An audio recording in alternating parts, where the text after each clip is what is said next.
Howdy, folks. It's funny. It's fun dealing with a bunch of theater professionals because you can say 10 minutes, 5 minutes, 1 minute, 30 seconds, turning their intro on. They're still, yeah. Good morning, everybody. You'd think of anyone, theatre people would know the difference, like a 15-5-minute call. Pro performers, pros. Oh, wait, hang on. I muted you. Whoops. So yeah, it's good morning. We're doing great. All right. Everybody wins.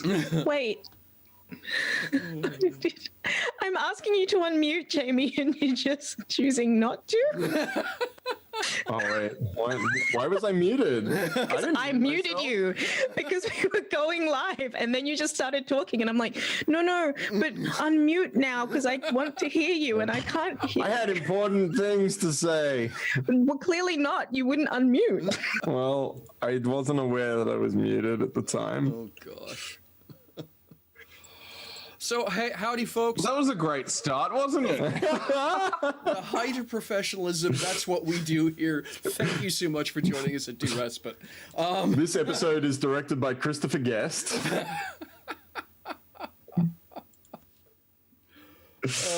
Just give me a sec here, because, speaking of professionalism, I don't have the text chat open, so 1 sec so I can actually see what people are talking about. All right, we can fill in the gaps. How is everybody? Yeah.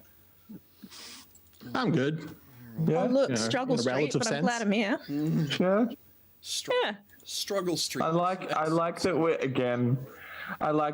we've all worn colors or started to match our little icons again. Yeah. That makes me happy. So.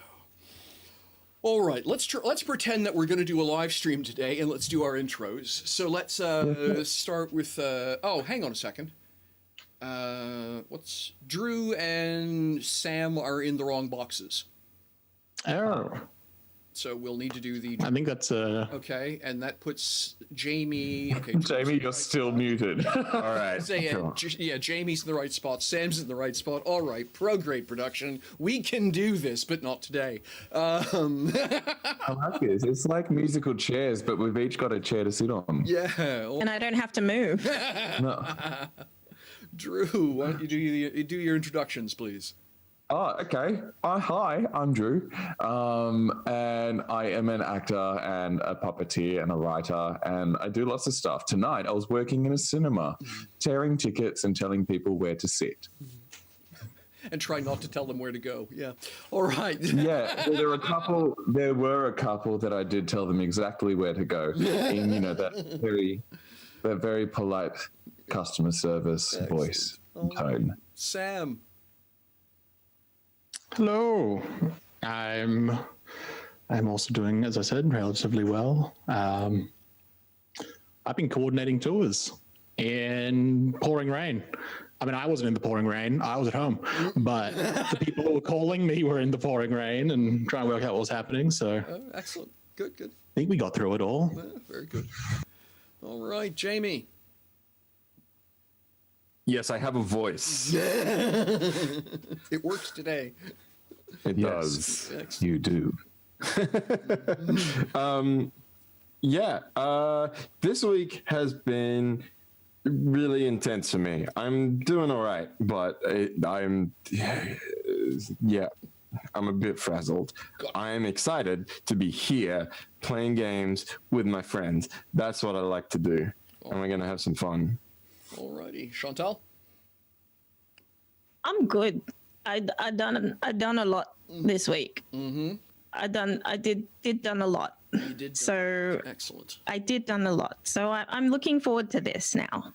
Did done a lot with the goodest English. Got it. Yes, I have all of the words. I made up so many words in sessions today. And people go along with it. I really like that they just... Shakespeare can do it, you can as well. Yep. Yeah, and I do. It's the prerogative of being a writer is to invent language. Absolutely. They can't stop me. They've tried. I've got my housemates using subfunnular, which I just think is great. And I'm Thus is our Momptonous inhumanity. And of course, I'm Michelle. I'm the game master, storyteller for this great bunch. Just as a warning to those of you catching us live or on the VOD, everyone's quarter past crispy today, so this could be a slightly more fascinating ride than expected. All right. Quarter past crispy. I've never heard that. I like it. I feel like I'm a slice of bacon that's been in the pan too long. You got the theme. So let's start out, I think, with the character recollections. Let's start with Spider. Spider, how's all this fit in your world? Look, it's been a busy couple days. Mm-hmm. But we're starting to make progress. Admittedly, we only need to make progress because of me screwing us all around. However, I will make good. And I believe we were about to look into... we just sent word to our contact, Rachel Gray, is it? Yes, that is her nom de guerre, if you will. Yeah. This was Zadreza's contact name. That we're in. We're going to steal this stupid urn thing from one rich guy for another rich guy. Mm-hmm. It's a pretty harmless crime as far as I can tell. Mm-hmm. All right. Alexandre, thoughts? Yes, I have many. Give us a few. Okay. We're going to steal an urn. Mm-hmm. Does the urn have something in it? We don't know. Do we know where the person lives? No, not yet. We don't know a lot of things about what we're going to do. That perhaps should be confusing or concerning, but right now we've just reached a new inn. Mm-hmm. Yep. That is not in the best location. But, apparently leaving all means you have to keep taking steps down.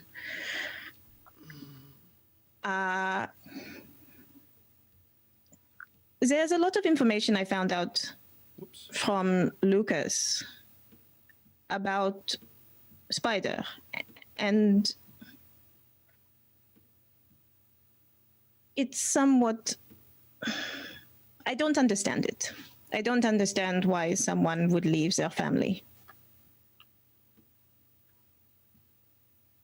But I plan to find out eventually. Okay.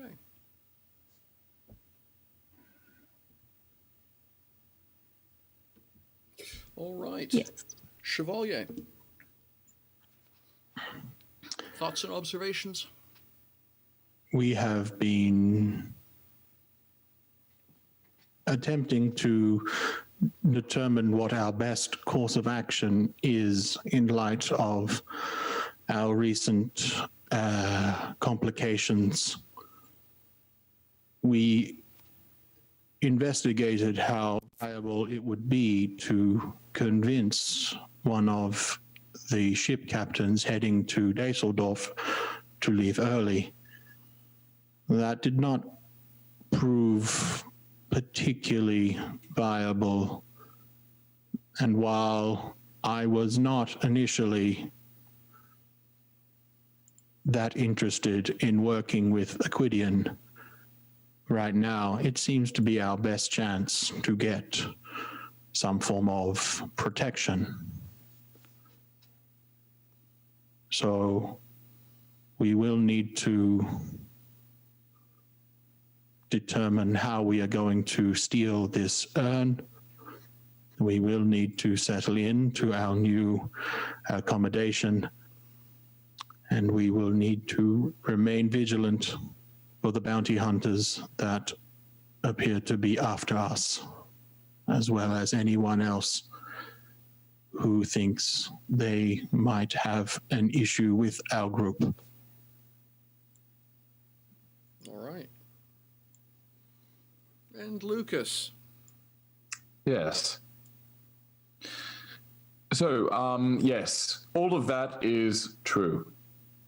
We are at a new inn. It is called the Winter Crystal. We moved here because we thought it would be good to change location so that we can hide ourselves, since we disastrously whoopsied that one in trying to stay as quiet as possible. And what else? Yes, Alexandria did ask me a number of questions about Spider. Wait, Yes. can you hear what's going on in this room? I answered the I know, I hear all these voices. Hey, Alexandria, how are you? Only Lucas has that power. What else? We did go to the docks. We went to see if one of these captains would take us a little earlier, and the cost of doing such a thing was so high that we thought, well, if we were going to pay them, we need more money. To do that, finding an urn might be the best way to do so in order to make more money, but whether or not we make enough money in time before the 2 weeks is up, I don't know. But hey, it's something for us to do. What else happened? The pub that we are at is owned by Madeline Redding. Yes? I took notes. Fantastic. I took notes, everyone. Yes, and what else? I'm keeping my eye out in case Lucium comes and tries to... Lancium tries to come and kill me while I'm not looking. And what else? Oh, I had a... Exactly. It is awkward. I don't know. It's fine if you while you are looking, right? Exactly. Well, it's better. Well, I don't know. Is it better to die unknowing or die knowing? I don't know. Or to be attacked. Either way, because frankly, look, if I was attacked, I can hold my own. I'm not gonna just know. I'm not a one-hit wonder. And also, I had a little chat with my brother because, well, frankly, it's upsetting. And it's painful to see my brother still reconciling with his past. And I want to help him through that, I think. Well, I know I do. But, yeah, I think a lot of questions were asked in the last session that, well, reaffirmed a couple of things and also made me question a few things more. All right. It seems to me that one of the things that we were sort of on the cusp on was a rather weighty discussion between Alexandre and Chevalier. As the brothers had their tete-a-tete, and there was a similar pending discussion. So I think we'll actually switch to that. So where is the scene going to be at? Are you guys, because you've got, the place you're staying at, the Winter Crystal, has 2 rooms, 2 actual private rooms. The brothers have got one, Alexandre and Chevalier have got the other. Are you going to be just in your room? Are you going to be out for a walk somewhere, under a nearby tree? Where are you when you're chatting?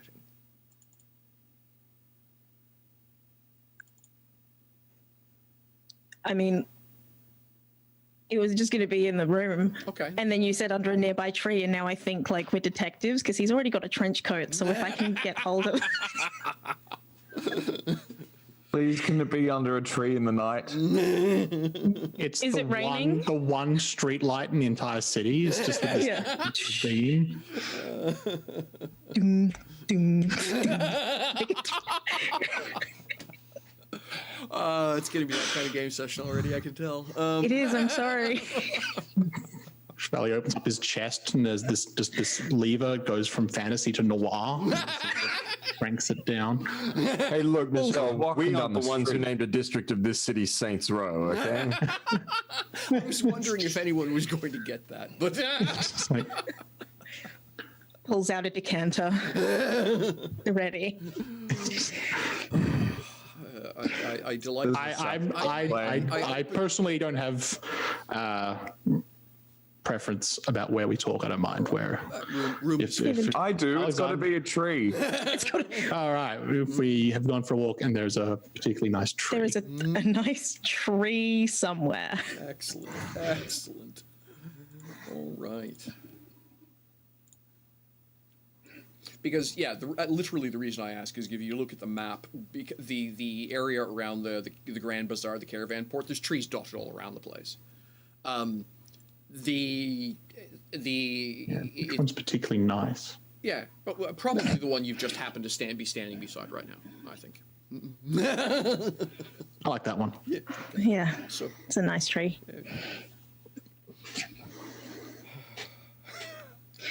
I owe you an apology, Alexandre.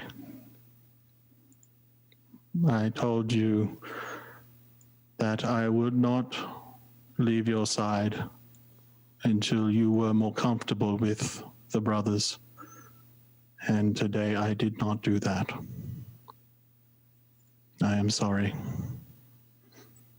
I was concerned that given the circumstances, my presence put you in greater danger.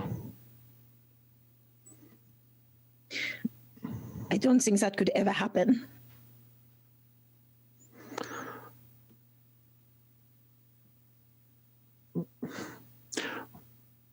Well, maybe greater danger is the wrong choice of phrase. The greater chance of there being some kind of confrontation. I kind of stand out. Given what we know now, I think Lucas stands out more. Lucas stands out when you have direct line of sight, but in a crowd, when I am head and shoulders above the rest, it is quite easy to point me out, and word could get back to the ones looking for us. I also needed to know what that situation was, and part of me had hoped that if it was only a small number of people, we could dissuade them from continuing following us, but half a dozen seemed like a bit too many to do that to. How would you dissuade people? Same way you dissuade anyone. I would have a conversation with them.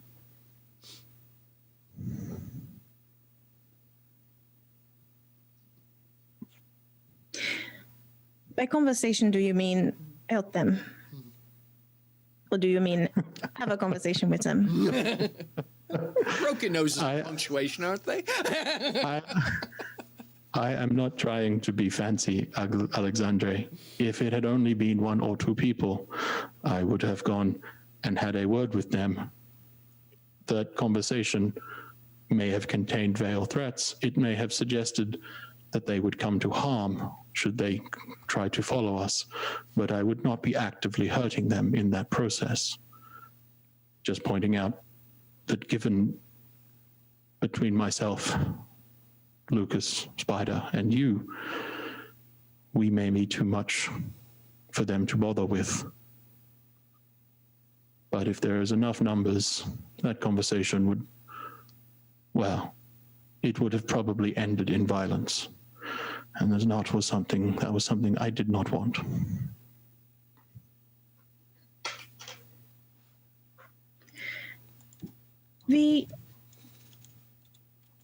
Did Cromer kill a lot of people?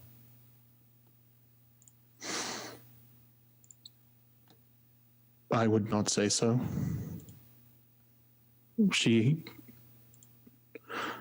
There were definitely times where, in the heat of combat, lives were lost, but it was never the aim or the intention, nor was it ever considered a go-to option. That was something she and the others taught me when I first woke, and even today, to an extent, it was my go-to option, which is how I am built.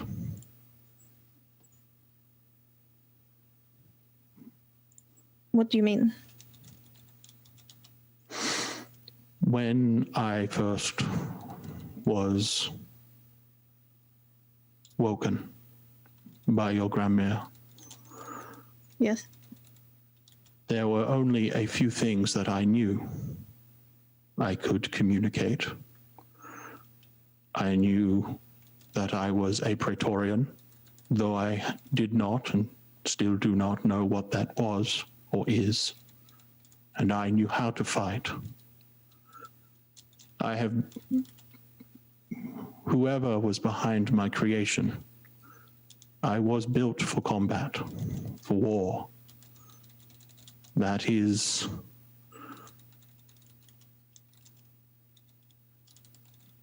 what my systems move towards. And at first, that was how I responded within that framework. When someone threatened us, my thought process was that the most efficient way to handle the situation was to crush the opposition. It was through the example of the rest and the lessons that they taught me that made me see that that was not the case, that I had choice in the matter. Even today, well, even now, part of me will lean towards that option. And I choose not to go there without a very good reason.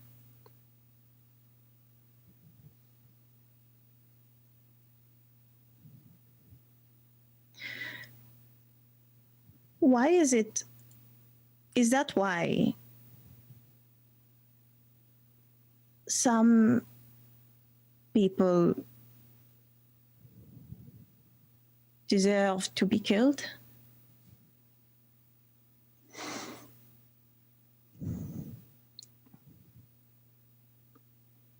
Deserve to be killed is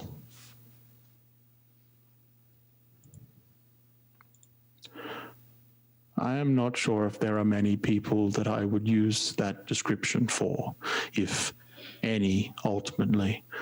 Though certainly there are people who by their choices, by their actions, have left little choice in the matter. They have taken the options away from others. They have made it so that is necessary. And that is unfortunate. But as an individual,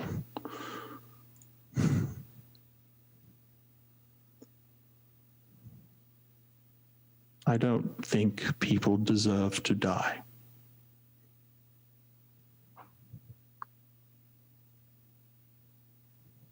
You seem to think Tolman did.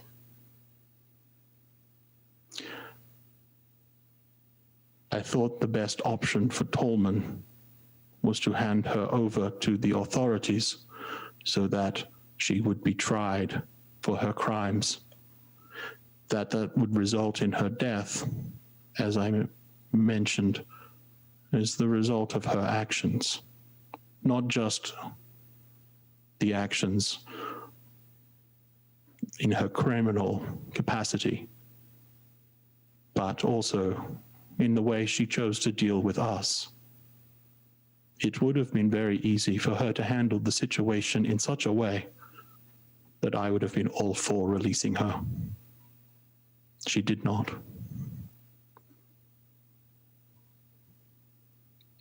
by the end, we had very limited options of how to handle the situation in a way that would not ultimately harm more people.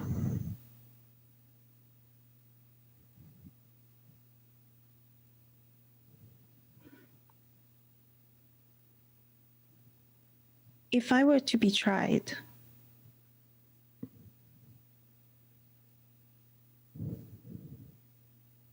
what would happen? What crime do you think you have committed? I've killed. Have you murdered? What's the difference? Intent, circumstance. You have been in combat where people were endeavoring to harm or kill you. That was their intention. There is only so far we can go debating if they are actively trying to kill you. And in that situation, you obviously need to defend yourself. And we can try to disable them. We can try to disarm them. But combat is messy. Combat is chaotic. Tensions are high. And options are limited. Decisions need to be made in a fraction of a second. People can get hurt in those situations, and all we can do is make sure those people aren't us. Sometimes people will die, particularly when you have limited experience, when you have limited control. But you were defending yourself, you were defending your companions. That is not a crime.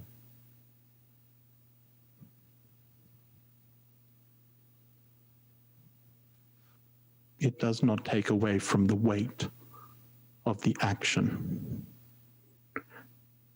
And I'm not saying you should just dismiss it, that you should just... It is good that it affects you. It should affect you. But it was not a crime.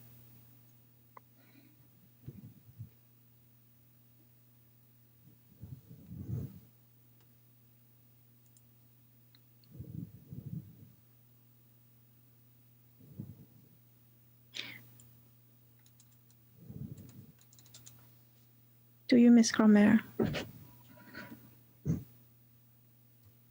Every day.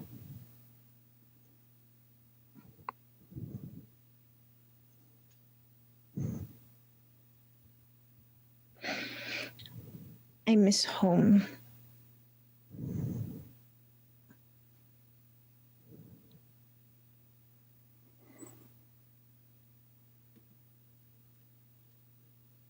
It is difficult. Traveling, moving away from the things you know, the place where you are comfortable, where things usually make sense.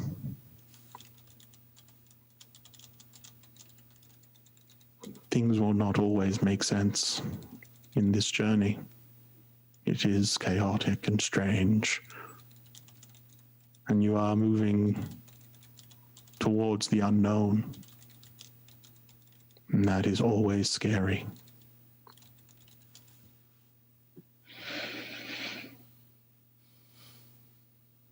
Yes. Yes, it is.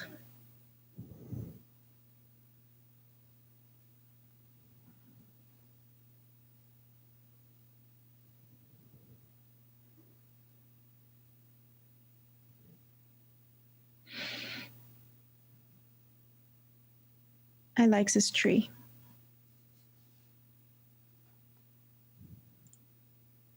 It's a good tree.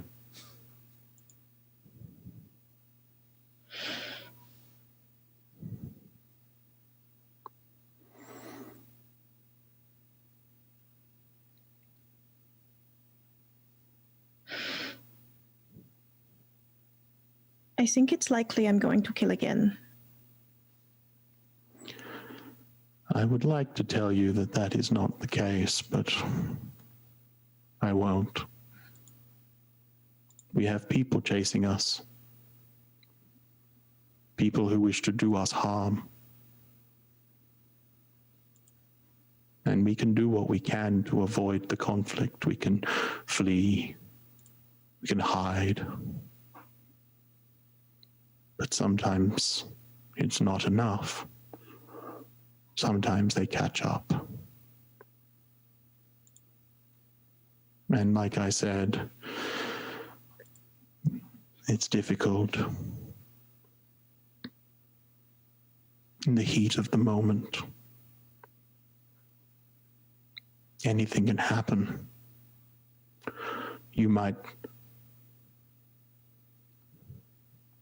If I try to knock somebody out, I have to be very precise with the amount of force used, with the location of the blow.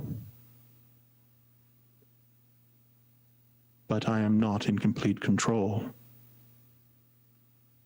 They could shift at the wrong moment, dodge in a way that I did not expect.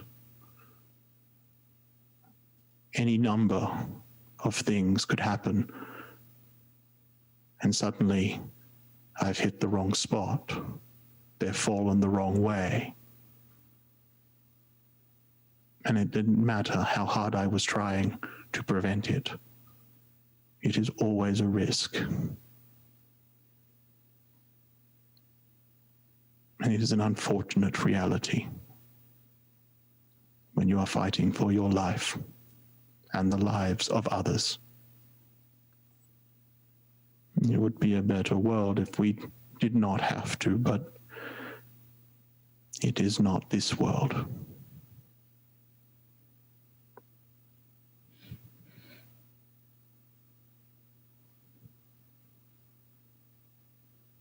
All we can do is our best.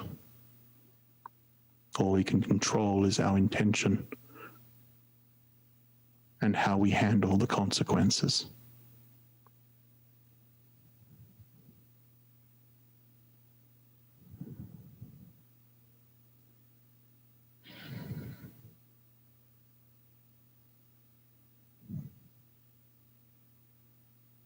Okay.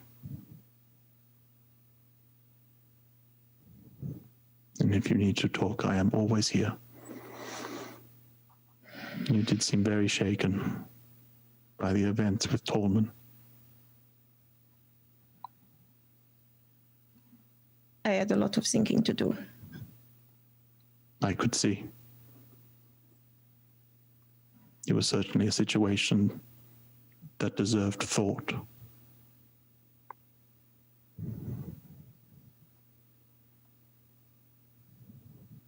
Yes.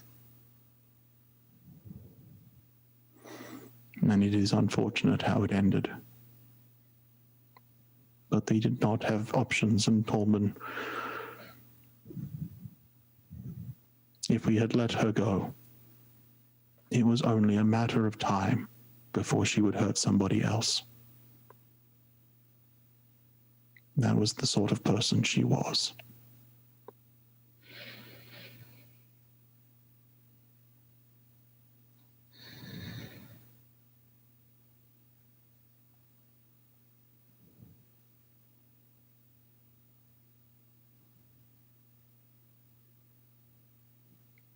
But how are you doing now?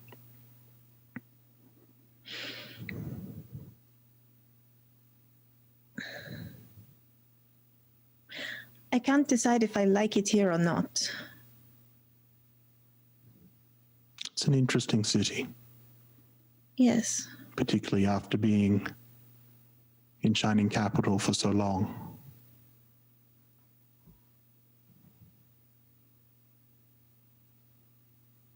Yes. I don't know if the people here are happy with it or if they hate everything about it. But they seem to have fun while they hate. Or are happy. Not everyone is going to like the Confederacy. It is very domineering.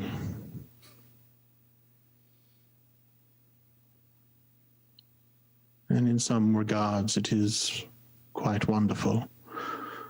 And in others, it falls short, as do all societies. And there are people who have been able to manipulate the situation to their own end, and there are people who have suffered because the system does not work for them or does not work the way it promised. But the ideal is good. Do you believe what Spider said?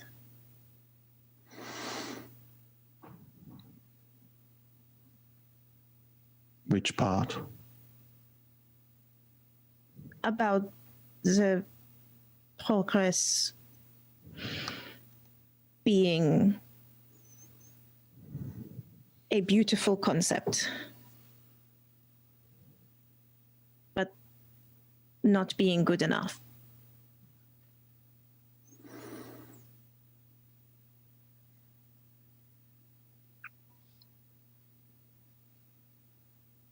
Yes.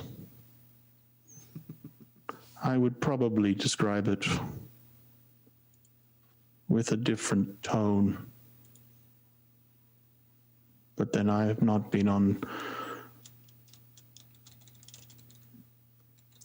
had the same experience that he has. I have had my own run-ins with the Confederacy, with the Progress. I have seen it do wonderful things, and I have seen it do terrible things. I have seen it raise people who were worthy of the position. And I have seen it ignore people who deserved better.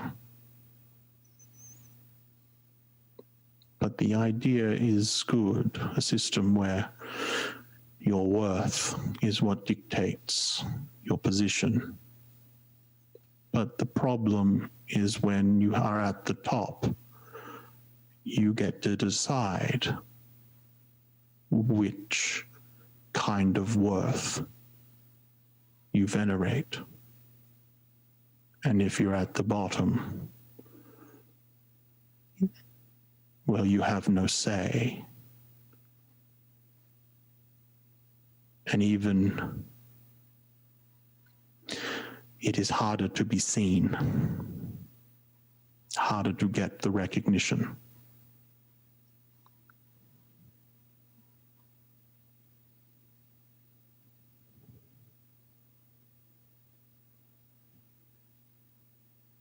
So why choose that?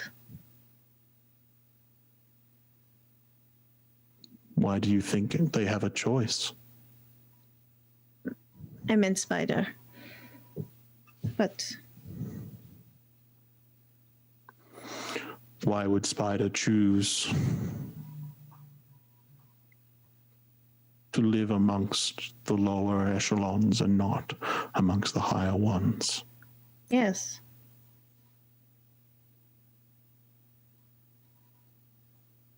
I can only imagine that despite Lucas and despite his mother's feelings, he must have been made to feel very unwelcome.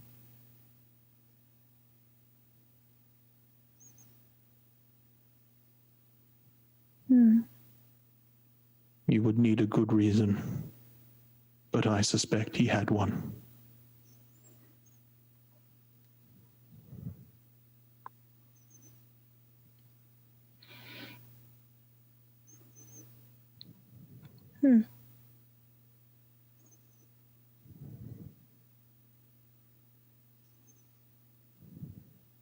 I cannot imagine it. You come from a home where everyone loves and supports one another, even if they do not always get along. Your mother and I, well, she never liked me all that much, but she accepted me.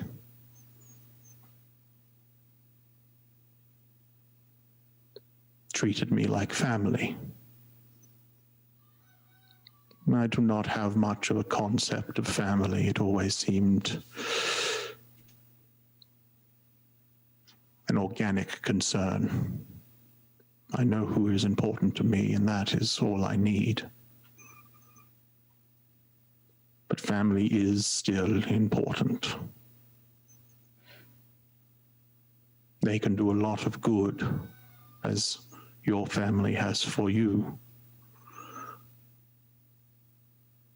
But if the situation is reversed, the potential for harm is equally high.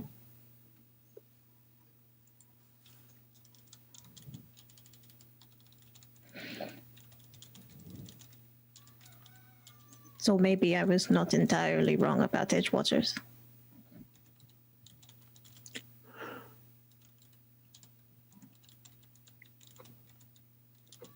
Possibly not, though we do not know the full situation. But I suspect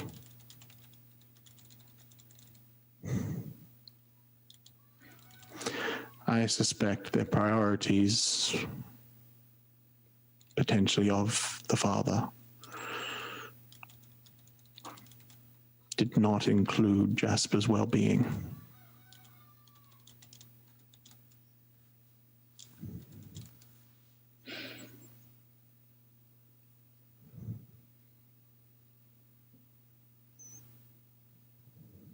That is sad. It is, yes. I think Mr. Kilcare is a good man. Bit rough around the edges, but his heart is in the right place. Can't hold his drink, but... No.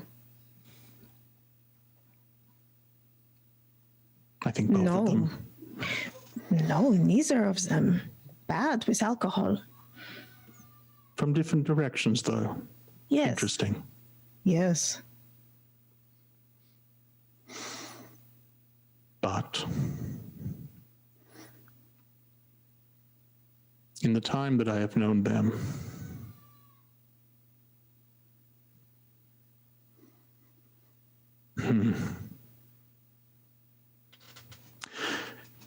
if someone could not see his value, that is their fault, not his.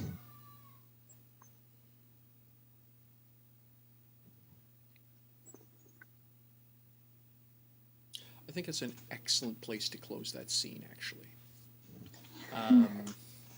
That's probably an excellent defining statement right there.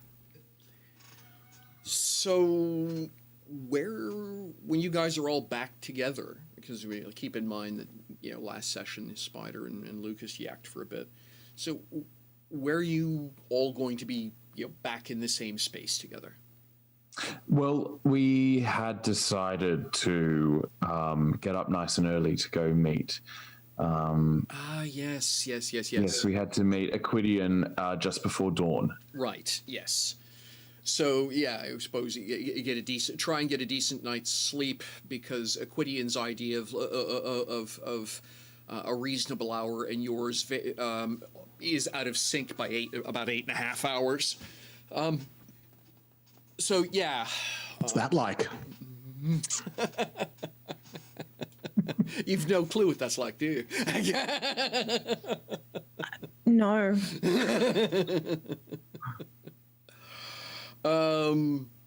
So yeah, because sunrise is somewhere wobbly-ish 6 o'clock in the morning.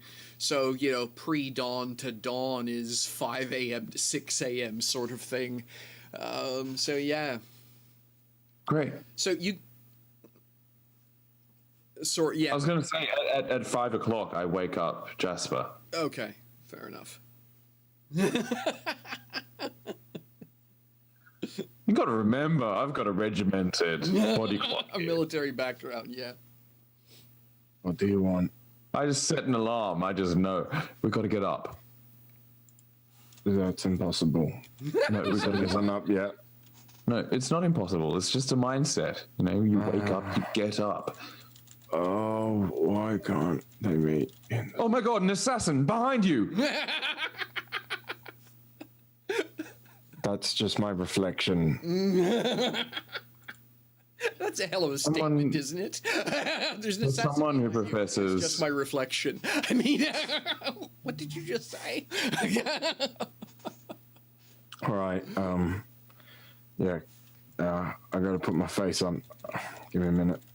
What disguise are you wearing today? I gotta use the same one that we met them with last time, don't I? Do you need me to do your makeup again? No, Really bonding that's a time. disaster waiting to happen because I got it. Right. I will gonna go- disguise myself once again as the strange elf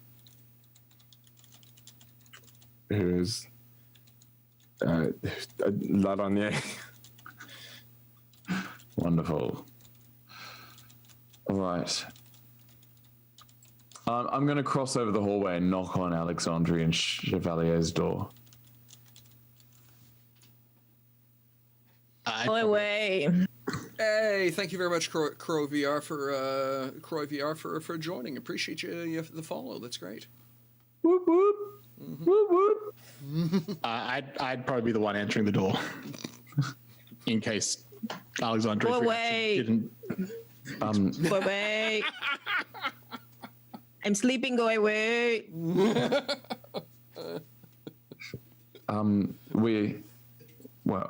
We need to go soon. Yes, away.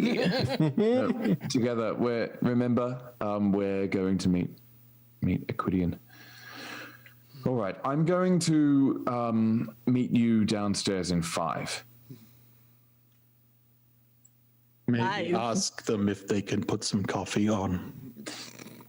Of course. Enough. Let me guess. You like a long black.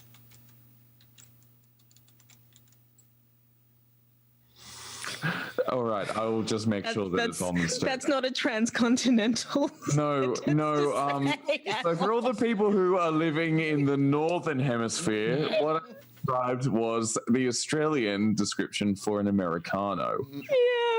Thank you, because there was just really awkward dead silence where I was trying to do a translation, and unfortunately my background is Canadian Navy, and none of it was working well. I've Just reveling in the fact that, like, in both Chevalier being like, "What are you talking about?" and Sam being like, "Nah." Great. Well, I will just make sure they've got the coffee on. All right. Okay. Yeah, so I'm going to go downstairs and make sure the coffee's on. Sounds good.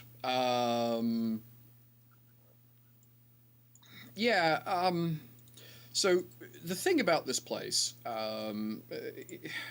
is it's a one-person show. As I commented, the proprietor seems to be running the place basically by herself. So when I say the coffee is on, this may be a Canadianism. Do you know what Scotch tea is? Nope. Okay, so Just sounds like long black to me. yeah, well, so Scotch tea is literally so there's a chunk of Canada along the coast where I'm from. It's Cape Breton Highlands, largely settled by Scottish settlers, and so the entire area has this concept of what we call Scotch tea, which is where you keep the same pot of water on the stove for 18 hours to 22 hours to 36 hours to 7 days, and all you do is keep adding water in tea bags every time someone enters the room. So, Right. Your hostess is not getting up at 5 o'clock in the morning to make you coffee. In fact, what she has is the most awkward attempted drip perk that current civilization has ever seen, which is to say, a pot that had a cast iron pot with a hole in the bottom of it, which has been slowly dripping water through a pile of the equivalent of coffee grind since she went to bed at 11 o'clock last night, into a cauldron underneath it that's sitting over a low fire that she banked when she went to bed last night at 11 that you can just into. Great. So I have no idea how this works. So you're looking at this. It's clearly obvious the bottom cauldron is full of coffee. It's also very obvious that it's been dripping very slowly, and the fire has been this bed of embers all night, which probably means there's a significant amount of the actual water has been lost to evaporation. Okay. That's going to be the good stuff. It's nice and strong. A distilled coffee, I suppose, is as close as the expression as you're going to get. I'm ready. Wonderful. I'm going to take whatever I can of it. Essentially, I'm just grabbing a mug, Yeah. and I'm just going to scoop up a chunk of that coffee. Yeah, I imagine there's a ladle in there, and you just pour it into your mug. It doesn't quite pour. It pours like a runny syrup. At this point, is the best description. Oh, okay. Oh, that's fine. Look, I'm going to then find the nearest bucket of water and add a bit of that to it. Oh, sure thing. Yep. And then I'm just going to try and make it look like coffee as I know it. It's coffee, Jim, but not as we know it. Yeah.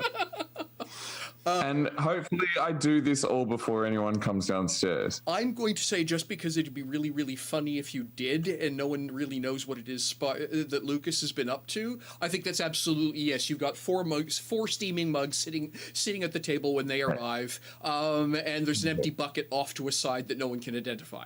Yeah, great. Amazing. Yeah, no, that's my morning. All right. So a little while later, the other 3 will eventually come downstairs. 8 minutes. Because ain't no way 5 minutes is enough. Fair enough. 8 minutes is 8 minutes is pushing it. Mm-hmm. You've got the help of Chevalier. 8 minutes is fast. Chevalier helping made it 8 minutes and not 30. Yeah, I mean, there's no way I'm down there before 30 minutes. So sometime I'm just over gonna- the next 15 to 20 minutes, everyone's Coffee's getting cold, people. That's all I'm saying. I have to apply an entire disguise. Give me a break. Oh, come on. You can do it faster than that. Finally get downstairs. Lucas, why have you got 4 mugs on the table? Oh, I made coffee for everybody. Chevalier doesn't drink. Maybe he can use it to oil his joints. Looks at Chevalier. See, my reaction would have been eyes coffee suspiciously, but Wakes you up, keep the machinery working fine. It's I kind of get the idea that Lucas has used it once before to oil the joints of his fake knee. just in a pinch. Just like, screw it. Oh, come on. It's liquid. It's fine, right? Good job. how could this possibly go wrong? Yeah. All right. So, any As far as it goes, is this like a continental breakfast thing as well? So we've got like cereal, oats. a better way of putting it is with a bit of if you go into the kitchen and rummage around, you'll be able to find that there's that the larder has got a lock-in key on it, but there is a block of cheese and a loaf of bread that's been left out because again. Wonderful. It's just the proprietor who runs this place by herself, and she won't be getting up for another 40 minutes. Wonderful. Great. I get the block of cheese and I just whack it on the table.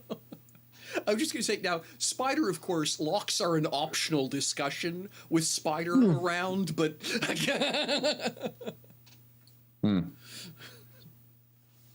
Locks are merely a It's suggestion. definitely something that Lucas would suggest Yeah, look, to Jasper. yeah. Jasper, all we have for breakfast is cheese and bread. But there's a lock on the pantry. You hungry? Oh, yeah, always. Valet starts going, is like, do we really need to antagonize and then just re-notices the like no tieflings allowed thing. He's just like, breakfast would be good. Correct. I love it. How many serves does Chevalier want? Lockpicking, I presume, is like a agility check, yeah? I believe that's the way that works, yeah. I think so. Oops. All the stealthy, thiefy things seem to be agility. Yeah, pick a pocket is under there. It doesn't specifically say. Okay, But I we'll use presume that it would be.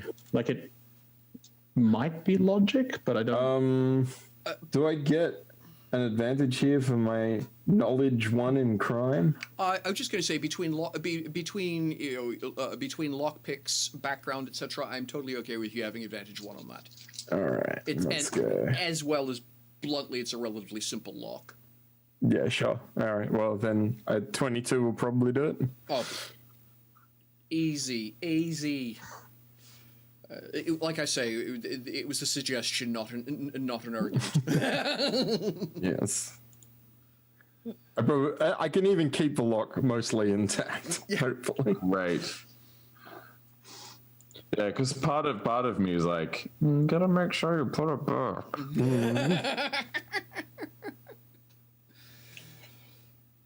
We've only just moved here. We don't need a. Imagine if Spider had if she said, "Hey, we should unlock this," and Spider just goes over and just smashes it open.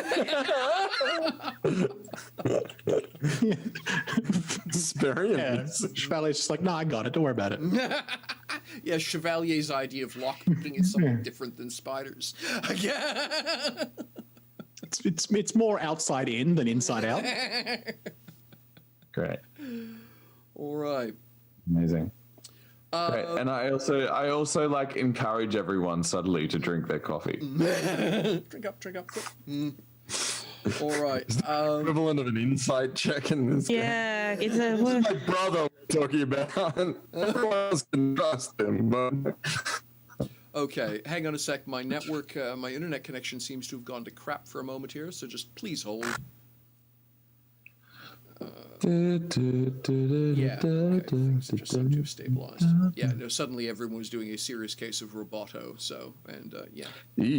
not ideal. We did drop a couple of frames, but everything seems to be okay. All right, so yeah, we seem to be back to normal now. Good. Sorry about that, folks.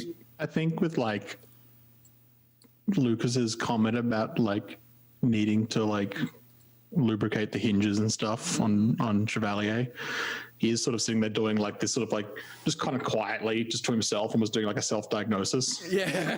Not diagnostic, I should be probably. Yeah. Yes. So you sort of like see him, he's just like moving individual fingers and then like every now and again like the armor almost looks like it's just rippling. Sort of just like, and you know, it looks like it sort of moves away and then comes back. Everything seems fine. I'm not sure what he's talking about. Sort of- Yeah, man. Yeah.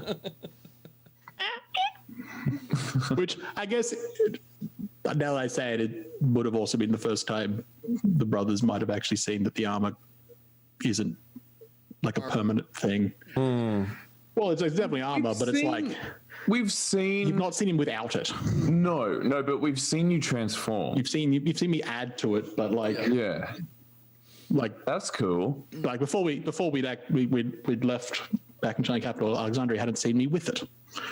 Right. So, All right. What does it look like? Is it like fluid? Is it like? I'm trying to think. What is it of a pop culture reference that matches? yeah, it kind of it is a little like fluid. Like that's what particularly the add-on. It's not quite as to that extent with the armor, but it does kind of like collapse away almost. You can just see like the just the it's sort of there's just a regular body, which is sort of he doesn't look quite as in proportion when the armor's not there. He doesn't like take the whole. He's going like spot by spot, so it's not at no point is he sort of just like completely unarmoring, but like I reckon I would totally like be intrigued by that. That would be something that like, not that I would like ask you questions, or maybe I would. Maybe I'd just be like, that is trippy. And far too much movement for this early in the morning. Luke has been so good at this point, and then he's just like, no. Who woke us? How do you do that?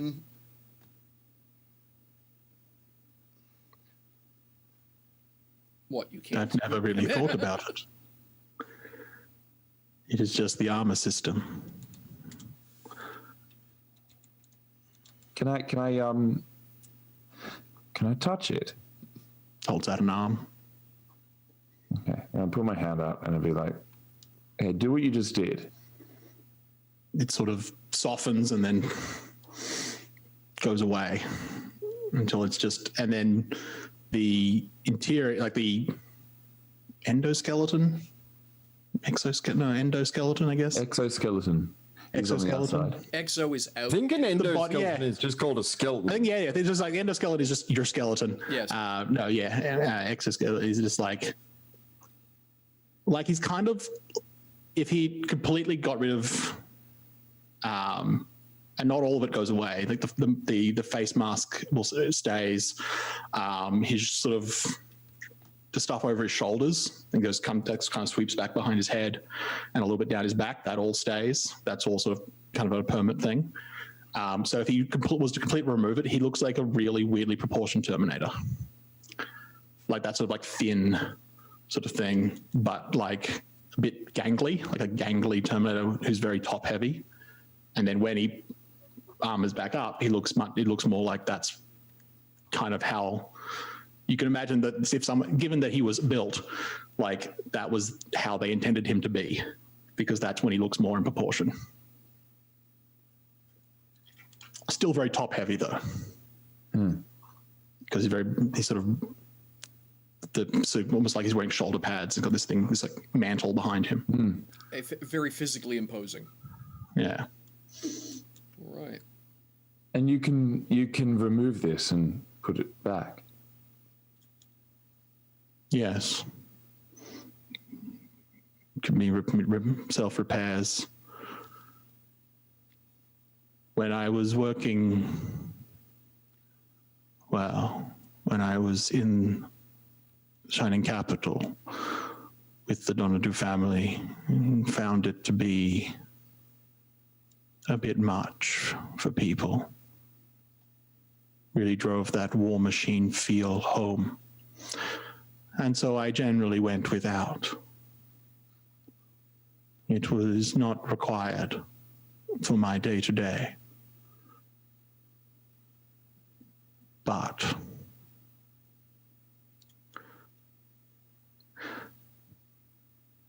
it is not the same, but I guess you could say I feel a bit naked without it. That is a inaccurate way to describe it. No, I understand. You're a bit naked for my entire life. More that something was missing.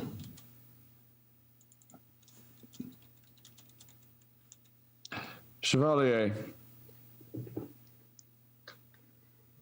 You confuse me in so many ways, but I think I understand you a little more. I too feel naked without my armor on. I have in the past, particularly with soldiers. They seem to, as you did, understand that concept. Likely it is something to do with the conditioning for battle. One must always be ready. Yes. Combination of how you are used to being on a day-to-day, and for me, it just being part of my core design. Can you do more than just make armor? The back of on his back kind of sort of like shifts down a little bit, and little orb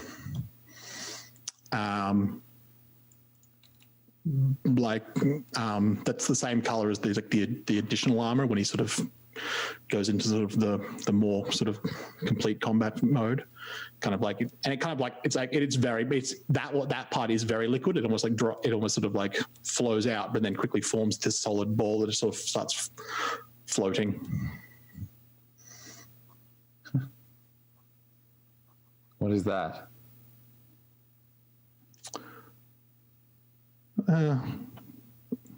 Norma, there was a time when it could be a lot of things. And on its own, at the moment, it is nothing. I can put a few of them together, and sort of two more pop out. And there's the definite, like, once the three of them are there, there's this sort of like, and you might have noticed it on the ship with the pirate ship before, there's like a field essentially between the three of them.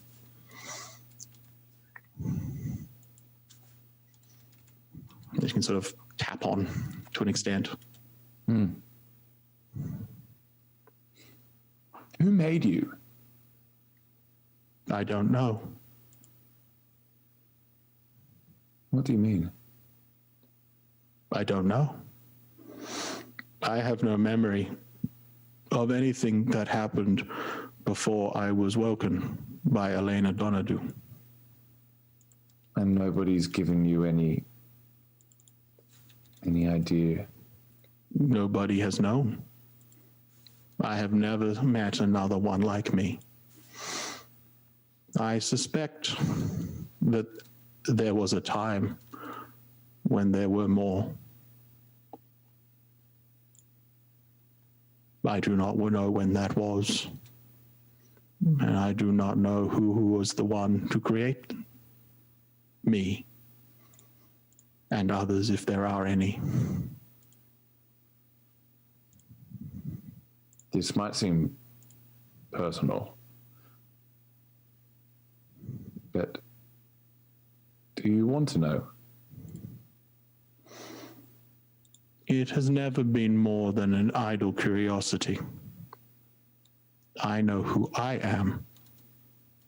I know what I want to do. I know who is important to me. Where I come from, what I was built to do, or who did that, does not really affect any of those things. I do not feel much need to go out of my way to find out more. I do not know where I would start, even if I did. What would you do if you met another like you? I don't know. I guess it would depend on them. Why? We were built for a purpose. Well, I was built for a purpose. And that purpose, I believe, is war. We were soldiers. I was a soldier. That is how I, at first, related to the world through that lens. With time, I was able to move beyond that. I was given that opportunity, which I am very grateful. If I were to meet another, I do not know how much of my moving away from my core design was related to my resurrection. It is entirely possible that even my sentience is a result of the effect of the song. If I were to meet another, and it was a mindless war machine, it would answer questions, but I would have to deal with a mindless war machine. I'm going to look at Alexandre.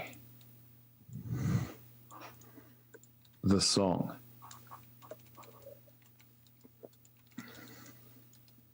Yes. The song. Yes.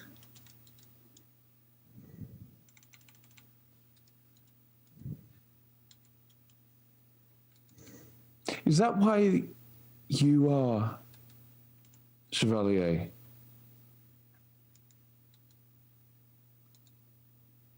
Is that why you can do what you do?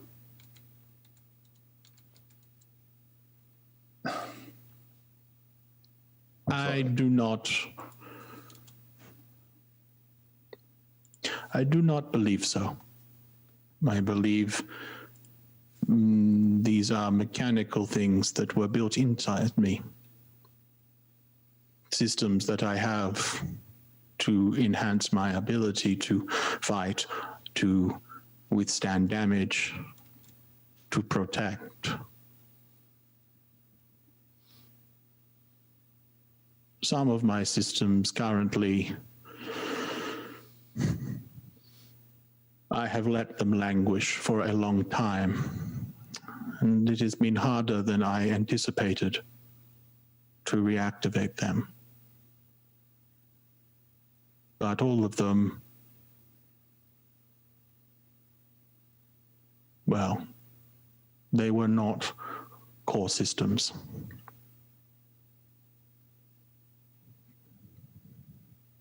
Alexandre, what do you think? About what? The song. And Chevalier. I mean, you're the one who can hear it.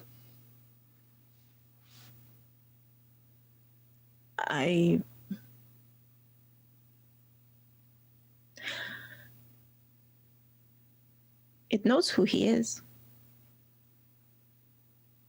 It.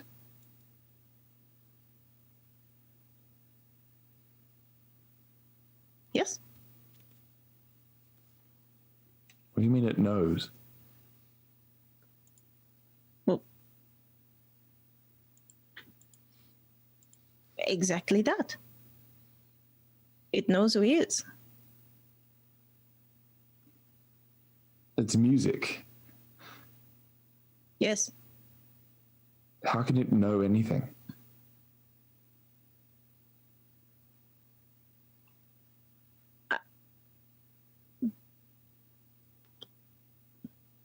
It just does.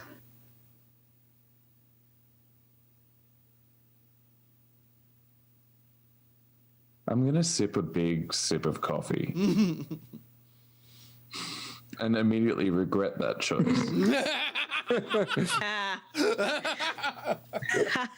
And I'm going to look at Chevalier and Alexandre, and I'm going to say, is the song alive?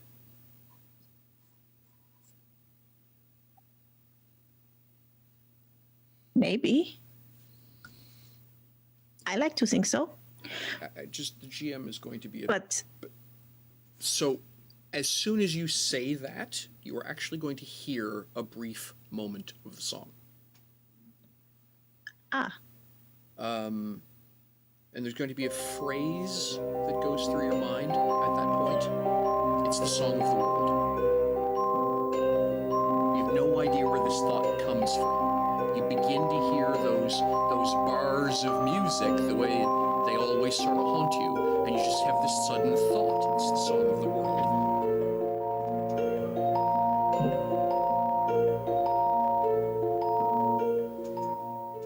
yes, it's very much alive.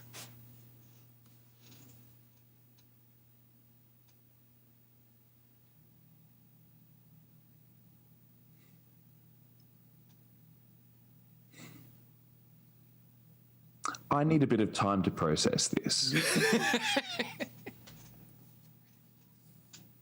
I think Jackal. You know, music, being alive, giant machine with armor that can fold away. I'm grappling with some things, so I think that's a perfect moment. to go to close the scene. We'll do a little break and we'll open up. Spider comes walking down the stairs dressed in Spider, have some says- coffee. I'll pass. Come on, fellow adventurers. It is time for us to hit the road. All right. So we're going to take a quick break, folks. Everyone go refill your coffee mugs or whatever it is you're drinking, stretch your legs, all the other good stuff. We will be back in 3 to 5 minutes, depending on how long it takes my tea kettle to go click, as usual, and then we will resume. So, yeah, be right back. Okay, we're back, ladies and gentlemen, and Yay. everybody else in the audience, too. So, yeah. So, what have we decided? Is there more to discuss on the stroll over, or are we just going to be suddenly waiting in the Lake of Ancestors for Aquidian to appear? Well, we are going to go straight there, but do assume that we are having conversation, please. Yes. Like, it's not just a silent walk. Yeah. We are talking about things. I would like to know more about Lucas this is tree. just like pointing out. Got Lucas is enthralled by these little like drone orb things. He's putting his hand through the field. Oh my goodness! Can you just like make him chase them down the street? No, I'm like a cat. I'm like a cat with a laser beam. I can't. I don't think I can do that actually. Just make them float around him, just out of reach. Yes. All right. Have you seen that sketch with Kristen Wiig where she's got like the high forehead and the little teeny tiny hands? What? I'm like that with a ball. All the high quality programming, ladies and gentlemen, right here for you. All right. So, When did Lucas become the? we The better question is, when will Lucas stop being like? There's a moment, I and was then like, it's like From the sorry. beginning, what are we? What? Sorry, I forget myself. Clearly. We have a task ahead. Onwards. All right. So yes, that actually means it is now the 4th. So it's the morning of the 4th. One sec while I update my notes. You actually appear to arrive before Aquidian does. You get to the spot. Are you telling me I could have slept longer?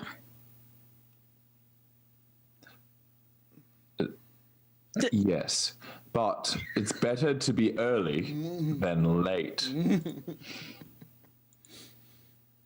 All right. So it seems you've got a couple of minutes. Is there anything you lot want to do? Does anyone need a reminder about what the setting looks like? Like, In amongst to all the see- barrows, right? And there's Yeah. water Yeah. around them. Yeah, so the idea is that for whatever cultural reason, you guys haven't looked into it, of course, the Lake of Ancestors is an artificial lake. And it's the area around is essentially almost a dike style. That the green heavy band that goes around it on the map is essentially a dike, and then there's this inset artificial lake. There's trees all around the edges and things. The walkways and paths are all essentially ditch tops, if you will, and little bridges and things like that. And then yes, And it's beautifully lit, am I right? At night, yes, the trees all seem to have their own glow. Actually, it's actually a good point, because you guys are technically here. You'd still have the essentially the night lighting, if you will, and will for the next little while. Let me just change that so it shows up. Yeah, there we go. Shell, do these barrows have names on them? If you're going to sniff around, yeah, for lack of a better way to put it, if you plan on looking around, so as a half elf, you're actually able to read in the dark, unlike Lucas, who, if he didn't bring the equivalent of a flashlight, is out of luck. Yes, so all of them actually have got essentially it's an interesting piece of construction. It's very obviously the same thing. It's 8 or 10 stones sort of placed around a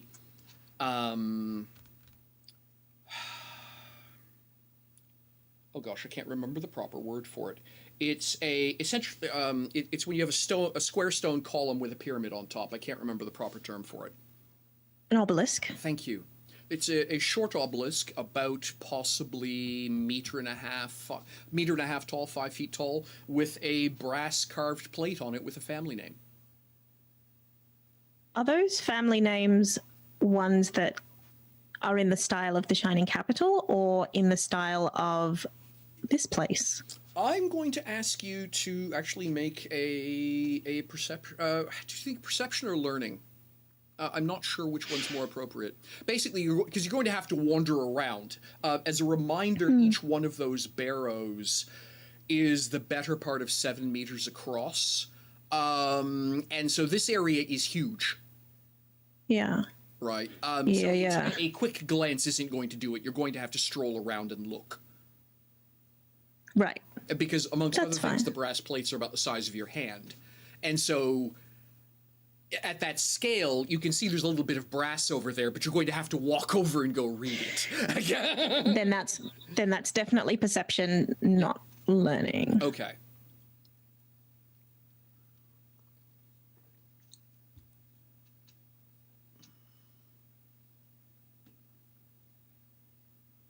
I perceive badly. Okay. That's a 7. So the short version, so I think that probably the most irritating thing is you seem to be you're over at that corner just before, and the 4 barrows occupying those quarters are all elven names. So the problem with elves is they've been around so bloody long is that they predate the Confederacy, so it's hard to tell if that's meaningful or not. Is that a political statement, or is that just no one's changed the brass plaque? Right. That's what a 7 tells you.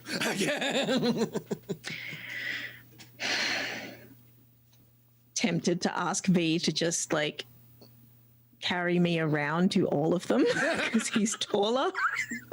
Just hold me up to them. Well, it's 1.5 meters. It's 5 feet. Eye level for Oh, right. Okay. Yeah, that is actually eye level. the problem is the distance between them is what's irritating. Oh, Like yeah. It's every 7 meters, 20-ish, 6, 7 meters, 20-ish feet. And so you're basically, to get any information around, you do this 100-foot, 30-meter loop to see 4 plaques. it's too early and too dark to do this. Yeah. That's what a 7 tells me. I think that is a reasonable I think that is an absolutely reasonable assumption, yes. One sec. CC3. So you guys. I think Lucas is just keeping watch. I think I'm trying to keep an eye out to see if anyone starts approaching. Sure.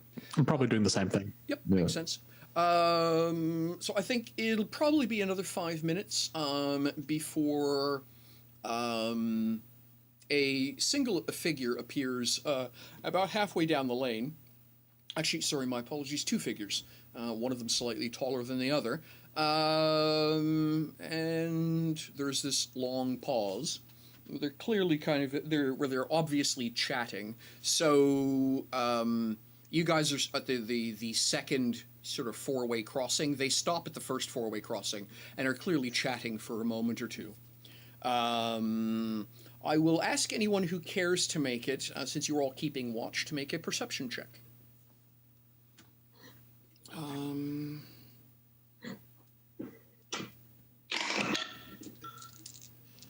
15. Okay. That's a... Okay. Yep. I got 12. 4. Yeah, 7. 7. 4. What does 4 do? 4 leaves you basically blind in the dark. So a 15 will tell Chevalier that somebody is much nearer than the 2 people down the end of the way, but you can't figure out where you're being watched from. And that sensation lasts for a few moments, and then you're going to hear... I think V will clue in that because this area is full of wildlife. There are koi fish in the water, there are golden carp and that sort of thing swimming around. There are heron nesting in amongst the trees and stuff. There are ducks paddling around, the odd goose. And so there is wildlife noise around the place. It's just that I think V will clue in that one of the bird calls he hears has nothing to do with any of the birds currently present. And then you'll see the 2 figures down at the next corner of the lane. One of them sort of does and they turn and they start walking up towards where you're at. I really have to say that I love that every time there's been a bird call, it's V that hears it. Yeah, V is is it a twitcher? A twitcher, yeah, is a bird watcher. Yeah, I like it. It also V seems is to be into it seems to be an elf ornithology. thing as well. I found this great meme today, which was somebody with a picture of an owl, and it had this look on its face like this. It was like a kind of half eyelided, and it was like I know where this is going. yeah, and then the description was like the look on this owl's face when it hears something, and then there was a political statement after it, and then this reply was saying I am an expert on owls, and he brackets ornithologist, and says that expression on that owl's face means that it is in an orgasm. Thank you for sharing that with us. You've dramatically changed our opinion of American politics. So The more you And our viewer base.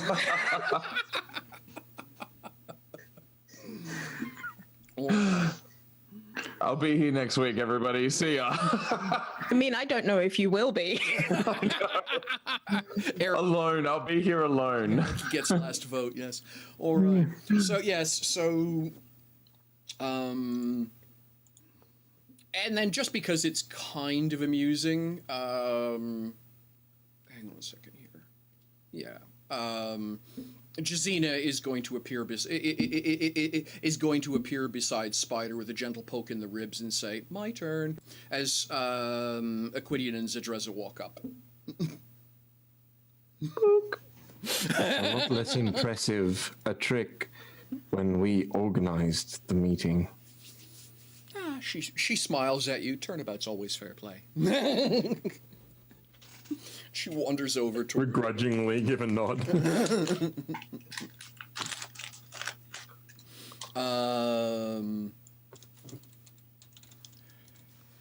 So yeah, so she'll walk over and meet Aquidian and Zadreza as they walk up. Aquidian is easily the tallest of the bunch. Jazina is easily the shortest of the bunch, and Zadreza is sort of in between. So Aquidian, of course, amber-eyed, sort of night sky skin tone. And then Zadreza is cyan-eyed, is the best description for her. Red hair, sort of a navy tone. Cyanide. Yeah, and then navy-ish skin color, sort of a gloss navy tone. And Jazina is red eyes and ashen skin. And keep in mind with the Ebon Elves, in the dark, their eyes actually luminesce. So, yeah. Ooh, that's great. It's not, I mean, it's not floodlights. It's just very obvious that when they look, if they pull a cowl forward, literally all you see is the glow of the eyes. Yeah, they're not like Cyclops. They're not destroying things with their eyes. Yeah, no eye lasers, no eye lasers, no. For now. For now, I know, right? Yeah, Let's keep these people happy. So, Aquidian will stroll up. He is, as always, a dominating figure. He just tends to own the room. That's just his thing, if you will. He does presence as an AoE.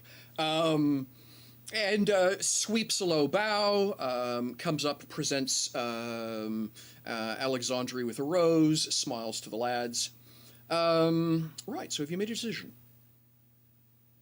We have.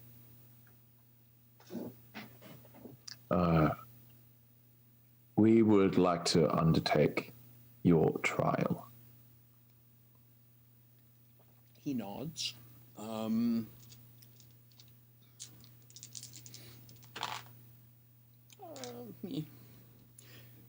He smiles at Lucas from him. He said, I had no idea you were such an aficionado of jousting. It is a pastime that I enjoy engaging in. Yeah, it's a passion of mine. I adore watching talented competitors.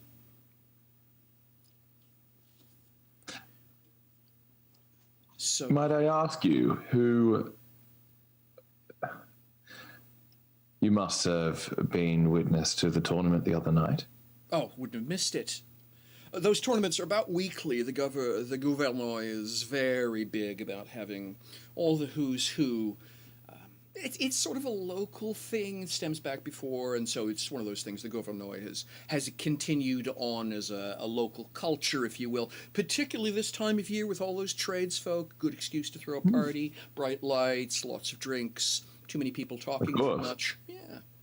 Excellent environment to learning all kinds of things and making new friends, isn't it? Of course.